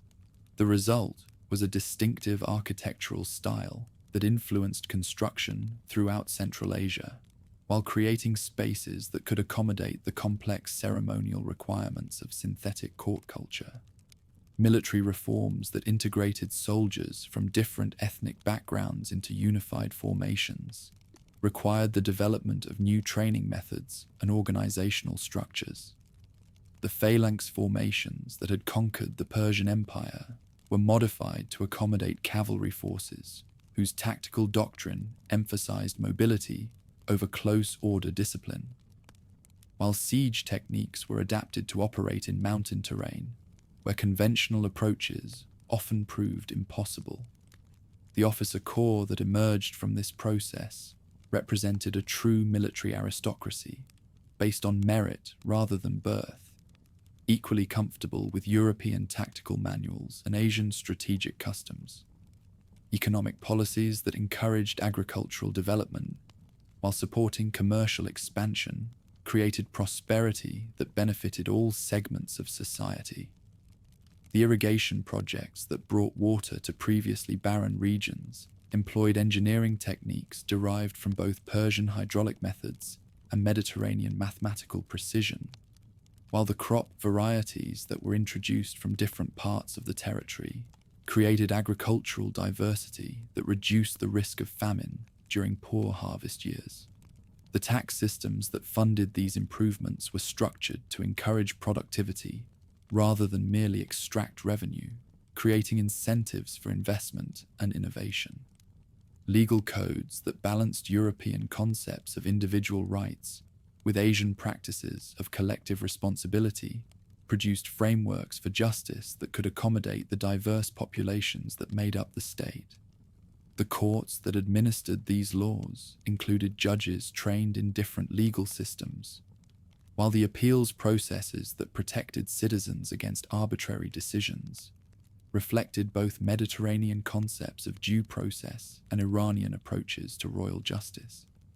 The result was a legal system that commanded respect from subjects whose ancestors had lived under very different forms of governance. educational institutions that preserved and transmitted the accumulated wisdom of multiple civilizations created generations of administrators and scholars capable of managing the complex requirements of synthetic governance. The scribal schools that trained clerks for governmental service taught multiple writing systems and languages, while the academies that prepared young nobles for military and civil careers combined traditional European liberal arts with practical training in Asian administrative methods. The libraries that accumulated in these centers preserved texts that might otherwise have been lost during the political upheavals that characterized the Hellenistic period. Diplomatic relationships with neighboring powers required the development of new protocols that could accommodate the diverse expectations of rulers whose courts operated according to different customs and practices. The embassies that carried royal messages to distant capitals included interpreters and cultural specialists who could navigate the complex requirements of international negotiation, while the treaties that emerged from these diplomatic efforts reflected both Mediterranean concepts of interstate relations and Asian approaches to personal loyalty between monarchs. The succession crises that periodically threatened dynastic stability reflected the inherent difficulties of maintaining unity in a territory whose diverse populations held different concepts of legitimate authority. The civil war that erupted after Demetrius's death in India pitted supporters of his young son against those who favored his brother Eucratides, with each faction drawing support from different ethnic and regional constituencies. The compromise that eventually restored peace required the partition of the domain into separate territories, a solution that preserved the dynasty while acknowledging the practical limits of centralized control over such vast and diverse lands. Religious syncretism that developed as different spiritual systems encountered each other in the territory's cosmopolitan environment produced theological innovations that would influence the development of major world religions. The mystery cults that attracted both European and Iranian adherents created new forms of religious experience that transcended ethnic boundaries, while maintaining connections to established practices. The philosophical discussions that emerged from attempts to reconcile different concepts of divine nature and human destiny laid groundwork for the universal religions that would eventually unite much of the ancient world. As the state reached its zenith under the successors of Demetrius, its influence extended from the Caspian Sea to the Arabian Ocean, while its cultural achievements inspired imitation throughout the Hellenistic world. The synthesis that had begun as a pragmatic response to the requirements of governing diverse populations had evolved into something far more significant, a demonstration that human civilization could transcend the boundaries of ethnicity and heritage to create new forms of social organization based on shared values rather than common ancestry. Yet even as the territory celebrated its achievements, storm clouds were gathering beyond the northern horizon. The nomadic confederations that had been held in check by the strength of settled civilization were themselves undergoing transformations that would test every innovation the state had developed. The Yuezhi and their allies represented not merely another military challenge, but a fundamentally different approach to social organization, one that would prove remarkably resistant to the accommodations and syntheses that had served the domain so well in dealing with previous threats. The stage was set for the greatest trial the synthetic civilization would ever face, a confrontation that would determine not merely the survival of political institutions, but the viability of the entire cultural experiment that had made this corner of Asia a beacon of cosmopolitan achievement. The riders who approached from beyond the Oxus carried with them the winds of change that would reshape the ancient world, testing whether the marriage of East and West could survive the ultimate challenge of nomadic fury unleashed upon the carefully constructed harmony of settled life. From the vast steppes beyond the Jaxartes, where the grass sea stretched unbroken to horizons that swallowed armies, and the sky pressed down like a bronze dome upon endless plains, came the thunder of hoofbeats that would reshape the destiny of nations. The Great Confederation moved not as conquerors seeking glory, but as entire peoples driven by forces beyond their control, carrying with them the accumulated fury of generations who had known no home save the saddle, no law save the strength of the sword arm, no loyalty save that owed to the clan chief who could lead them to victory or glorious death. Behind them rode necessity itself, the Xiongnu Confederation, that wolf pack of the eastern steppes whose own expansion had set in motion a cascade of displacement that would topple kingdoms and bury civilizations beneath the hooves of horses bred for combat. The great migration that began in the grasslands of Mongolia would not end until it had washed against the walls of Rome itself, carrying before it the debris of shattered empires and the dreams of peoples whose names would be forgotten, save in the lamentations of their enemies. The tribal chiefs who led this westward surge were men forged in the crucible of steppe warfare, where weakness meant death, and mercy was a luxury that no tribe could afford.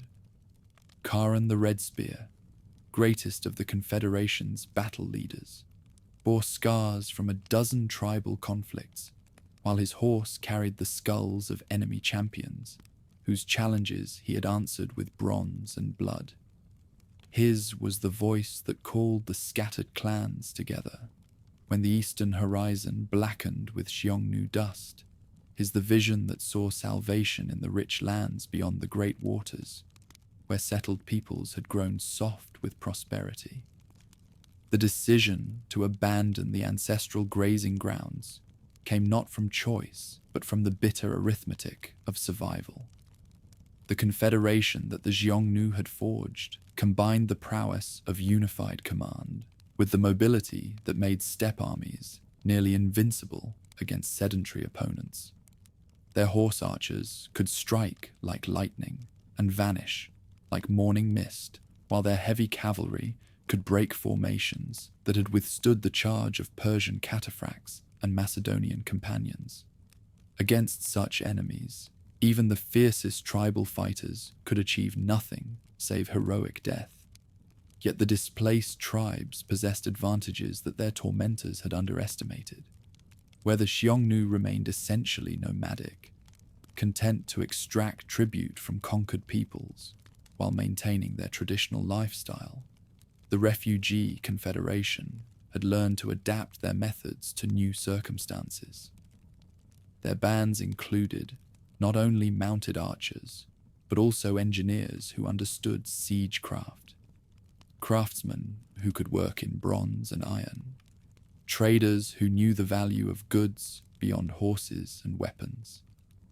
The crossing of the Jaxartes marked the beginning of the end for the established order in Central Asia. The great river that had served as the northern boundary of civilized authority for centuries could not contain the tide of desperate humanity that pressed against its banks. The vanguard crossed on improvised rafts in the depths of winter, when ice floes provided stepping stones for horses whose riders cared nothing for conventional notions of strategic possibility.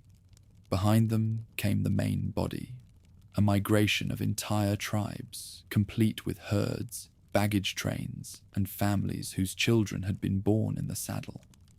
The first settlements to feel the storm were the outlying garrisons that protected the northern approaches to the Greco-Bactrian territories. These frontier posts, manned by veterans who had campaigned from India to the Caspian, found themselves facing enemies whose tactical doctrine represented everything they had been trained to defeat. The nomad horse archers who swarmed around their walls cared nothing for the conventions that governed warfare among civilized peoples, while their siege techniques reflected hard-won experience in reducing the strongholds of other steppe confederations. Fortress Tanais, guardian of the northern passes, held out for 7 months, before falling to an assault that combined traditional nomad mobility with innovations learned from Persian engineers who had joined the migration as refugees or captives. The garrison commander, Marcus Crassus Bactrius, descendant of a Macedonian colonist who had taken a Roman name in honor of distant allies, died on the walls, with a tribal arrow through his throat, his last words a warning to distant Bactria that would arrive too late to save anything but the capital itself. The siege techniques that the nomads employed revealed how much they had learned from their encounters with settled civilizations. Gone was the simple reliance on mobility and harassment that had characterized earlier steppe conflict. In its place appeared sophisticated understanding of fortification design, knowledge of undermining techniques, and the patience necessary for extended operations against prepared positions. The engines that breached Tanais' walls were crude by Hellenistic standards, but effective enough to accomplish their purpose. The refugee streams that fled southward before the advancing storm carried tales that tested the credulity of even the most experienced campaigners. Entire cities had vanished overnight, their populations scattered like leaves before the wind, while their treasures disappeared into the baggage trains of tribal bands. The great library of Margiana, repository of centuries of accumulated learning, burned for 3 days, while its scrolls fed the cooking fires of fighters who could neither read nor comprehend the value of what they were destroying. In the council chambers of Bactria, King Heliocles the Last, for that is the title history would assign to him, convened the final gathering of nobles who still acknowledged his authority. The maps spread across tables that had witnessed centuries of strategic planning showed the advance of destruction with cartographic precision, while the reports that arrived with each day's messengers told of positions abandoned, alliances shattered, and armies that had simply melted away before an enemy whose numbers seemed infinite. The defensive preparations that followed represented the mobilization of everything that a century and a half of Greco-Bactrian civilization had accomplished. The phalanx formations that had conquered India were called back from their distant garrisons, while the cavalry units that had learned highland fighting in the service of Demetrius abandoned their frontier posts to concentrate for what everyone understood would be the final battle. The elephants that had become symbols of royal power trumpeted their challenges from palace courtyards, while their mahouts prepared for combat against enemies who had never seen such beasts. The final stands that marked the dynasty's death throes were fought with a desperate heroism that transformed defeats into moral victories. At the Battle of the Weeping Stones, Prince Diodotus the Younger held the center of the line, while nomad cavalry swept around his flanks like water around a boulder, his phalanx maintaining formation even as arrows darkened the sky above them. The prince himself fell with 17 wounds, his body found days later beneath a pyramid of enemy dead that testified to the price his defiance had extracted. General Eucratides, the Iron Arm, bastard son of the dynasty's greatest king, led the rearguard action that allowed the royal family to escape toward the highland passes. His cavalry charged again and again into the nomad ranks, each attack buying precious time for the refugee columns that stretched for miles along the highland roads. When his horse fell beneath him, pierced by a dozen spears, he continued fighting on foot until sheer weight of numbers overwhelmed even his legendary strength. The tribal fighters who finally brought him down spoke afterward of his courage in terms usually reserved for their own heroes. The sack of Iconium marked the end of an age. The city that had embodied the synthesis of East and West, where gymnasium and fire temple had coexisted in harmony, became a testament to the fragility of civilized achievement. The library that had preserved texts in a dozen languages provided fuel for victory celebrations, while the sculptures that had graced public spaces were broken up to provide raw material for arrowheads and spear points. The theatre where tragedies had explored eternal themes of human fate became a horse corral, its stage littered with the bones of animals slaughtered for tribal feasts. The flight across the Hindu Kush took on the character of an epic poem composed in blood and suffering. The remnants of the royal court, accompanied by whatever soldiers remained loyal to a dynasty that no longer possessed anything to defend, struggled through alpine passes where the air itself seemed hostile to human life. The treasure that they carried, the accumulated wealth of 6 generations of conquest and careful administration, was abandoned piece by piece as pack animals died, and even the strongest men could carry no more than weapons and water. Queen Laodice, wife of Heliocles and mother of princes who would never rule, threw herself from a cliff rather than fall into nomad hands. The crown jewels that had adorned her at coronation ceremonies now served as weights to ensure that her body would never be recovered from the alpine torrent that received it. Her ladies-in-waiting, daughters of noble houses that had governed provinces from Margiana to Gandhara, followed their queen into the abyss, rather than endure the fate that awaited captive women in nomad camps. The pursuing bands that followed the refugees into the highlands found themselves facing terrain that challenged even their legendary adaptability. The horses that had carried them across the steppes struggled in thin air and on rocky slopes, while the weather turned against them with storms that would have deterred more prudent commanders. Yet their chiefs drove them forward with the relentless determination of predators who scented wounded prey, knowing that mercy shown to enemies would be interpreted as weakness by their own followers. The final confrontation came at the Fortress of the Eagles, an ancient stronghold that commanded the highest navigable pass through the Hindu Kush. Here, with their backs to the precipice and nowhere left to retreat, the survivors of the Greco-Bactrian court made their last stand. The siege that followed lasted 19 days, each dawn bringing fresh assaults that tested the limits of human courage, while the defenders' arrows grew fewer and their water ran low. Prince Antiochus the Brave, youngest son of Heliocles and last legitimate heir to the throne, led the final sortie that opened the gates to allow the remaining civilians to attempt escape through secret passages known only to the Highland guides. The prince himself remained behind with a handful of volunteers, their sacrifice buying time measured in heartbeats for families whose ancestors had ruled an empire.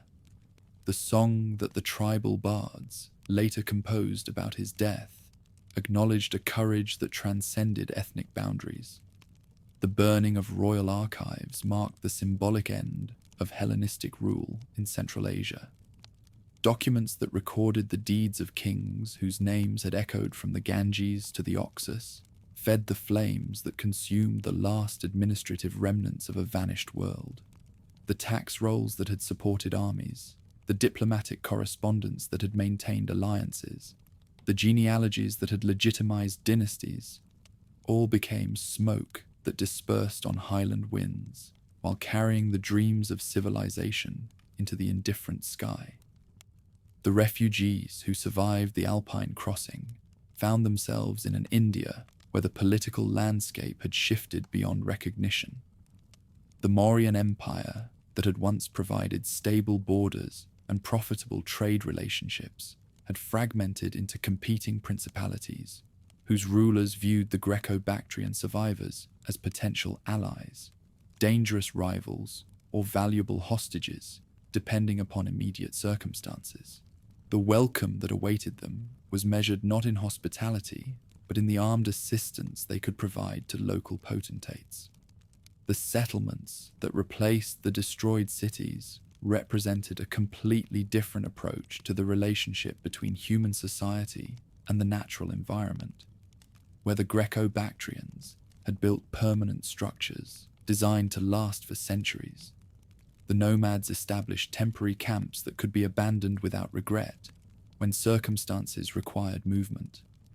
The palaces that had housed royal courts became pastures for horses, while the irrigation systems that had sustained agricultural prosperity were allowed to silt up and return to wilderness.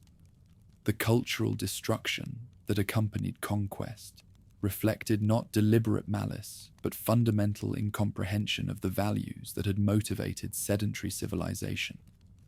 The artistic treasures that had adorned public buildings and private homes possessed no meaning for peoples whose aesthetic sense was expressed through portable objects that could be carried in saddlebags. The written records that had preserved legal precedents and historical narratives were incomprehensible to fighters whose own traditions were maintained through oral recitation. The administrative systems that had governed the Greco-Bactrian territories simply ceased to exist as functioning institutions. The complex hierarchies that had balanced central authority against local autonomy were replaced by the simpler organization of tribal confederation, where authority flowed from personal charisma and battlefield success rather than hereditary right or bureaucratic competence. The tax collection that had supported public works and armed forces gave way to tribute extraction that served no purpose beyond enriching the successful chiefs. Yet the nomads who occupied the abandoned territories were not immune to the influences of the civilization they had destroyed.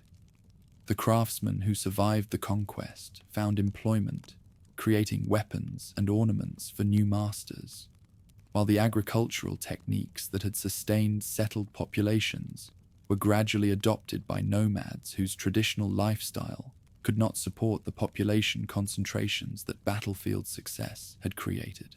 The process of cultural exchange continued, even as its original participants disappeared from the historical record. The final phase of Greco-Bactrian resistance took place not in the traditional heartland, but in the remote highland valleys, where geography provided what armed strength could no longer accomplish. Here, in strongholds accessible only through passes that a handful of determined men could hold against armies, the survivors of the great diaspora established petty principalities that preserved fragments of the vanished world. These alpine domains would endure for centuries, isolated outposts of Hellenistic culture surrounded by seas of nomadic conquest. The memory of what had been lost lived on in the epic poems that bards composed around campfires, where the descendants of both conquerors and conquered gathered to hear tales of the time when gods walked closer to earth and heroes bestrode the world like colossi.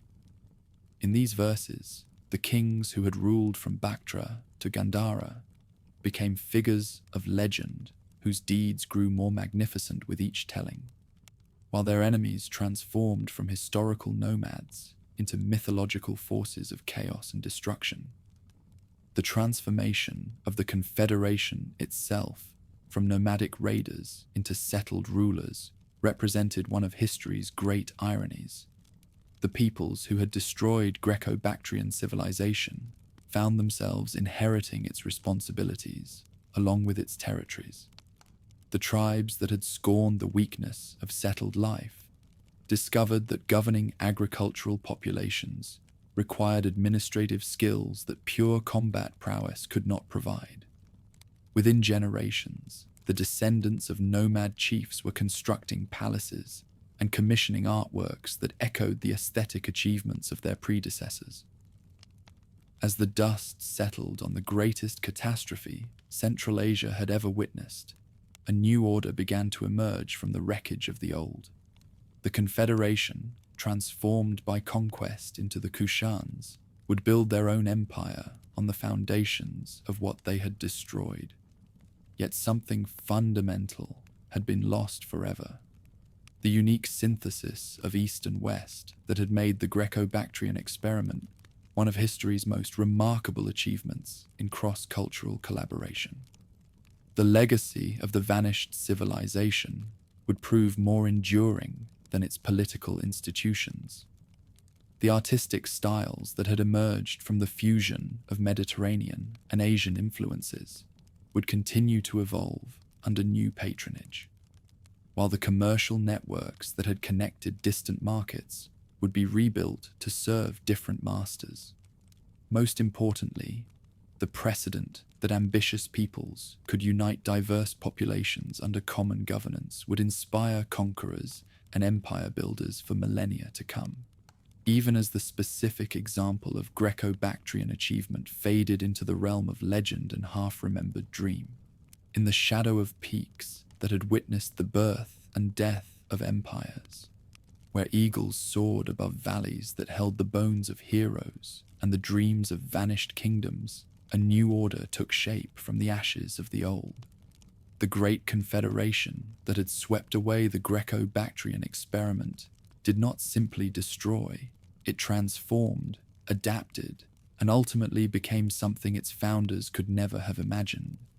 The nomads who had scorned the weakness of settled life found themselves inheriting not only territories, but the profound responsibilities that came with ruling populations whose ancestors had built cities when theirs were still following herds across endless grasslands. Kujula-Kadphises, greatest of the early tribal rulers, stood in the ruins of Icarium as dawn painted the Hindu Kush in shades of gold and crimson. The city that had once embodied the marriage of East and West lay broken around him, its marble columns toppled and its libraries reduced to ash. Yet in the mind of this former nomad chief, new visions were taking shape, dreams of restoration that would honor both the heritage of his own people and the achievements of those who had come before.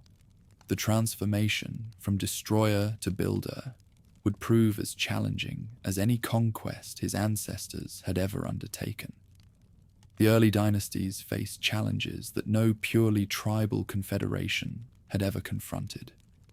The territories they now controlled required forms of governance that clan councils and personal loyalty could not provide. Agricultural populations needed protection from raiders while producing the surplus that sustained urban life. Trade routes required maintenance and security that only organized states could guarantee. The very success of their conquest had made them responsible for preserving much of what they had initially sought to destroy. The fusion that emerged from this necessity combined elements drawn from every civilization that had touched these lands. Persian administrative methods provided frameworks for taxation and record-keeping, while Hellenistic urban planning influenced the layout of new settlements. Buddhist monasteries offered models for large-scale institutional organization, and local tribal customs contributed concepts of justice and social obligation.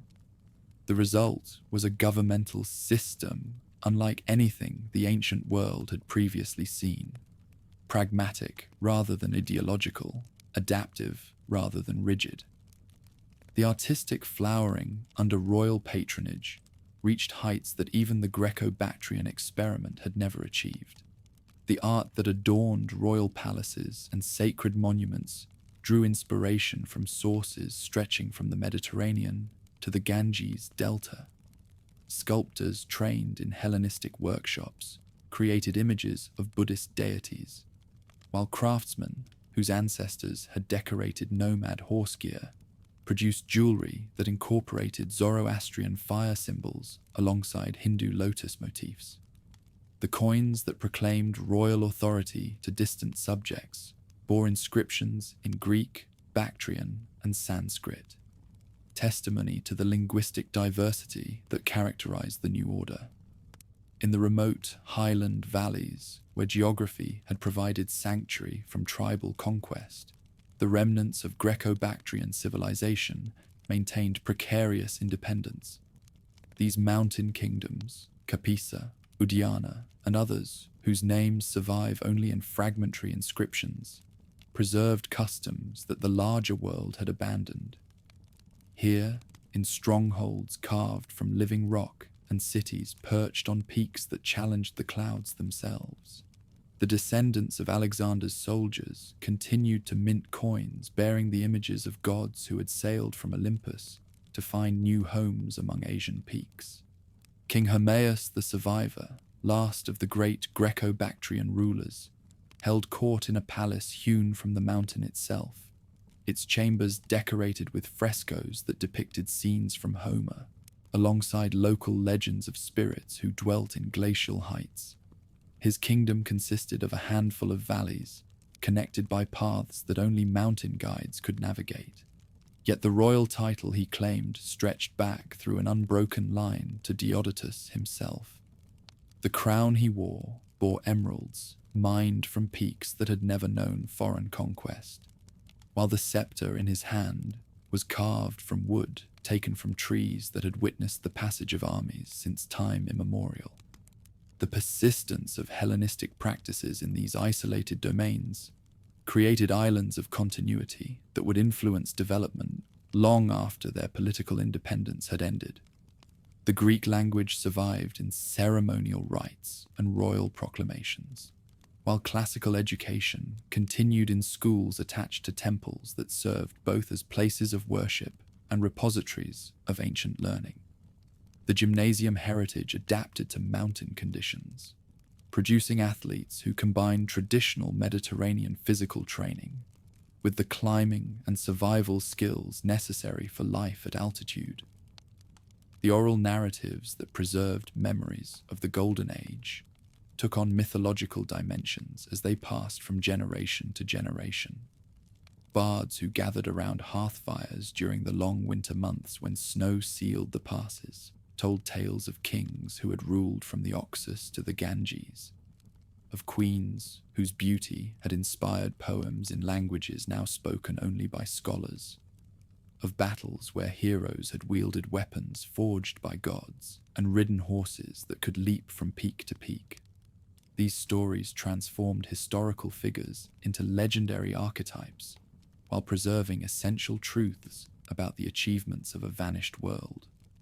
The new dynasties that consolidated authority understood the value of the practices they had inherited.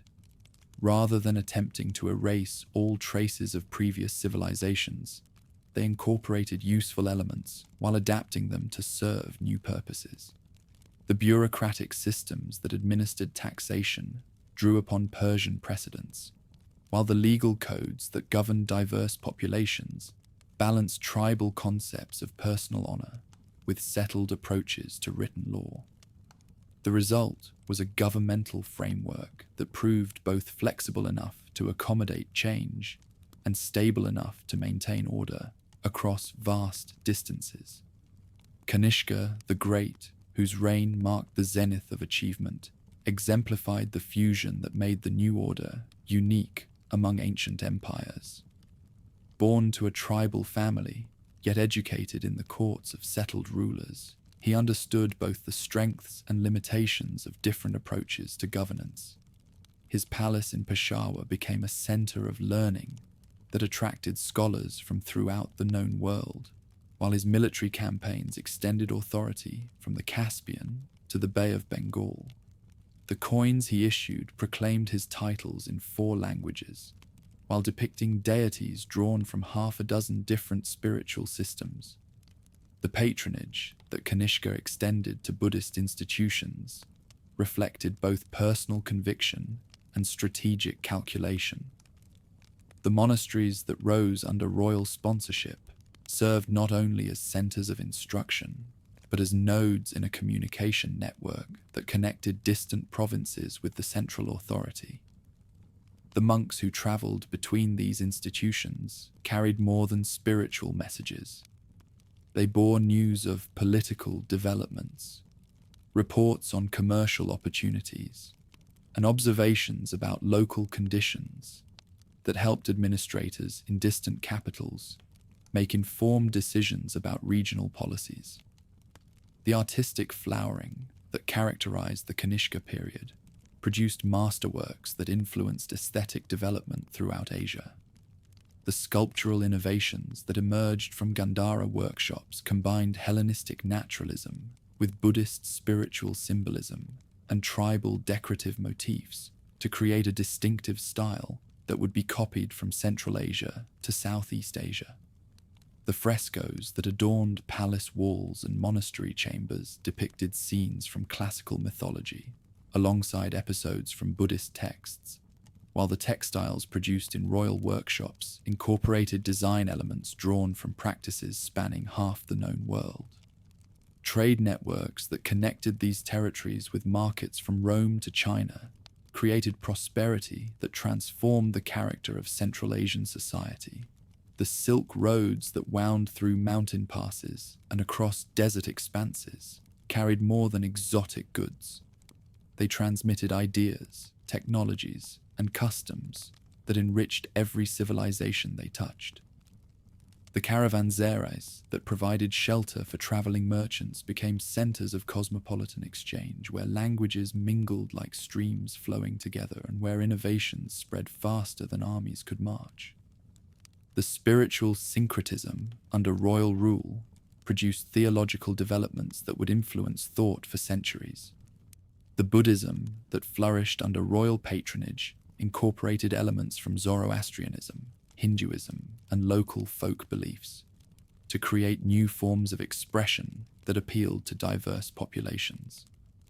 The Mahayana innovations that emerged from this environment emphasized universal salvation and the interconnectedness of all beings, concepts that resonated with tribal solidarity while satisfying settled populations' desire for personal spiritual development. The educational institutions that emerged during this period preserved and transmitted knowledge that might otherwise have been lost during the political upheavals that characterized the era. The universities that developed around major monasteries became centers of learning that attracted students from throughout Asia, while the libraries they maintained preserved texts in multiple languages and scripts. The curriculum that evolved in these institutions combined spiritual instruction with practical training in administration, medicine, astronomy, and other fields necessary for maintaining complex societies. The gradual decline of imperial power reflected the inherent challenges of maintaining unity across territories characterized by enormous geographic and ethnic diversity. The empire that Kanishka had built required constant military pressure to hold together, while the administrative systems that governed distant provinces depended upon communication networks that were vulnerable to disruption by natural disasters and political upheavals. The succession crises that periodically weakened central authority provided opportunities for provincial governors to assert independence, while external enemies probed for weaknesses along extended frontiers. The Sasanian invasions from the west and the resurgent Guptas from the south gradually reduced territories to a fraction of their former extent. Yet the influences that had flourished under royal patronage proved more enduring than the political institutions that had originally supported them. The artistic styles that had emerged from the Great Fusion continued to evolve under new rulers, while the trade networks that had connected distant markets adapted to serve different political masters. The spiritual innovations that had developed in monasteries spread throughout Asia, carrying their message of universal compassion to audiences that the original patrons could never have imagined. The memory of the Great Experiment lived on in the chronicles of distant kingdoms and the verses of poets whose audiences had never seen the mountains where East and West had learned to speak with one voice. Chinese historians recorded the achievements of the great Yuezhi, who had transformed themselves from tribal raiders into the builders of civilization, while Indian texts celebrated the patrons whose generosity had supported the monasteries where Buddhist philosophy reached its highest development. Persian chronicles acknowledged the military prowess of enemies who had learned to combine mobility with settled resources to create armies that could challenge even the heirs of Cyrus and Darius. The ruined cities that marked the sites of imperial capitals told stories that written chronicles often omitted. The coins buried in forgotten hoards displayed the spiritual and ethnic diversity that had characterized the empire at its height, while sculptures abandoned in monastery courtyards demonstrated the artistic achievements that had resulted from the Great Fusion on an unprecedented scale. The crumbling walls of palaces and temples revealed architectural innovations that had combined practical engineering with aesthetic ambitions drawn from multiple heritages. In the high valleys, where seasonal herders still follow ancient migration routes, local legends preserve memories of the time when gods walked among mortals, and heroes performed deeds that shook the foundations of the world. These oral accounts, passed down through countless generations of storytellers, transform historical figures into mythological archetypes while preserving essential truths about human achievement and failure. The kings who once ruled these mountains become symbols of just governance, while their queens represent the beauty and wisdom that inspire great deeds across generations. The Islamic conquest that would eventually sweep through Central Asia encountered populations whose heritage reflected centuries of adaptation and accommodation. The Arab armies that planted their banners on the ruins of ancient cities found communities that had already learned to balance competing loyalties and accommodate diverse practices within unified societies. The administrative methods that Muslim rulers employed often drew upon precedents established during the imperial period, while the architectural styles that characterized early Islamic monuments incorporated decorative elements that had evolved under tribal patronage. The scholarly practices that had flourished in Buddhist monasteries provided frameworks for the Islamic institutions of learning that would make Central Asia a center of intellectual achievement during the medieval period. The translation movements that preserved Greek philosophical texts often worked from versions that had been copied in imperial scriptoriums, while the mathematical and astronomical innovations that characterized the Islamic Golden Age built upon foundations laid by scholars who had served royal patrons. The intellectual fusion that had characterized the imperial period provided precedents for the achievements that would make Baghdad and Samarkand centers of world learning. As the centuries passed and new empires rose and fell across the ancient homeland of experiment, the legacy of the achievement lived on in forms that its creators could never have anticipated.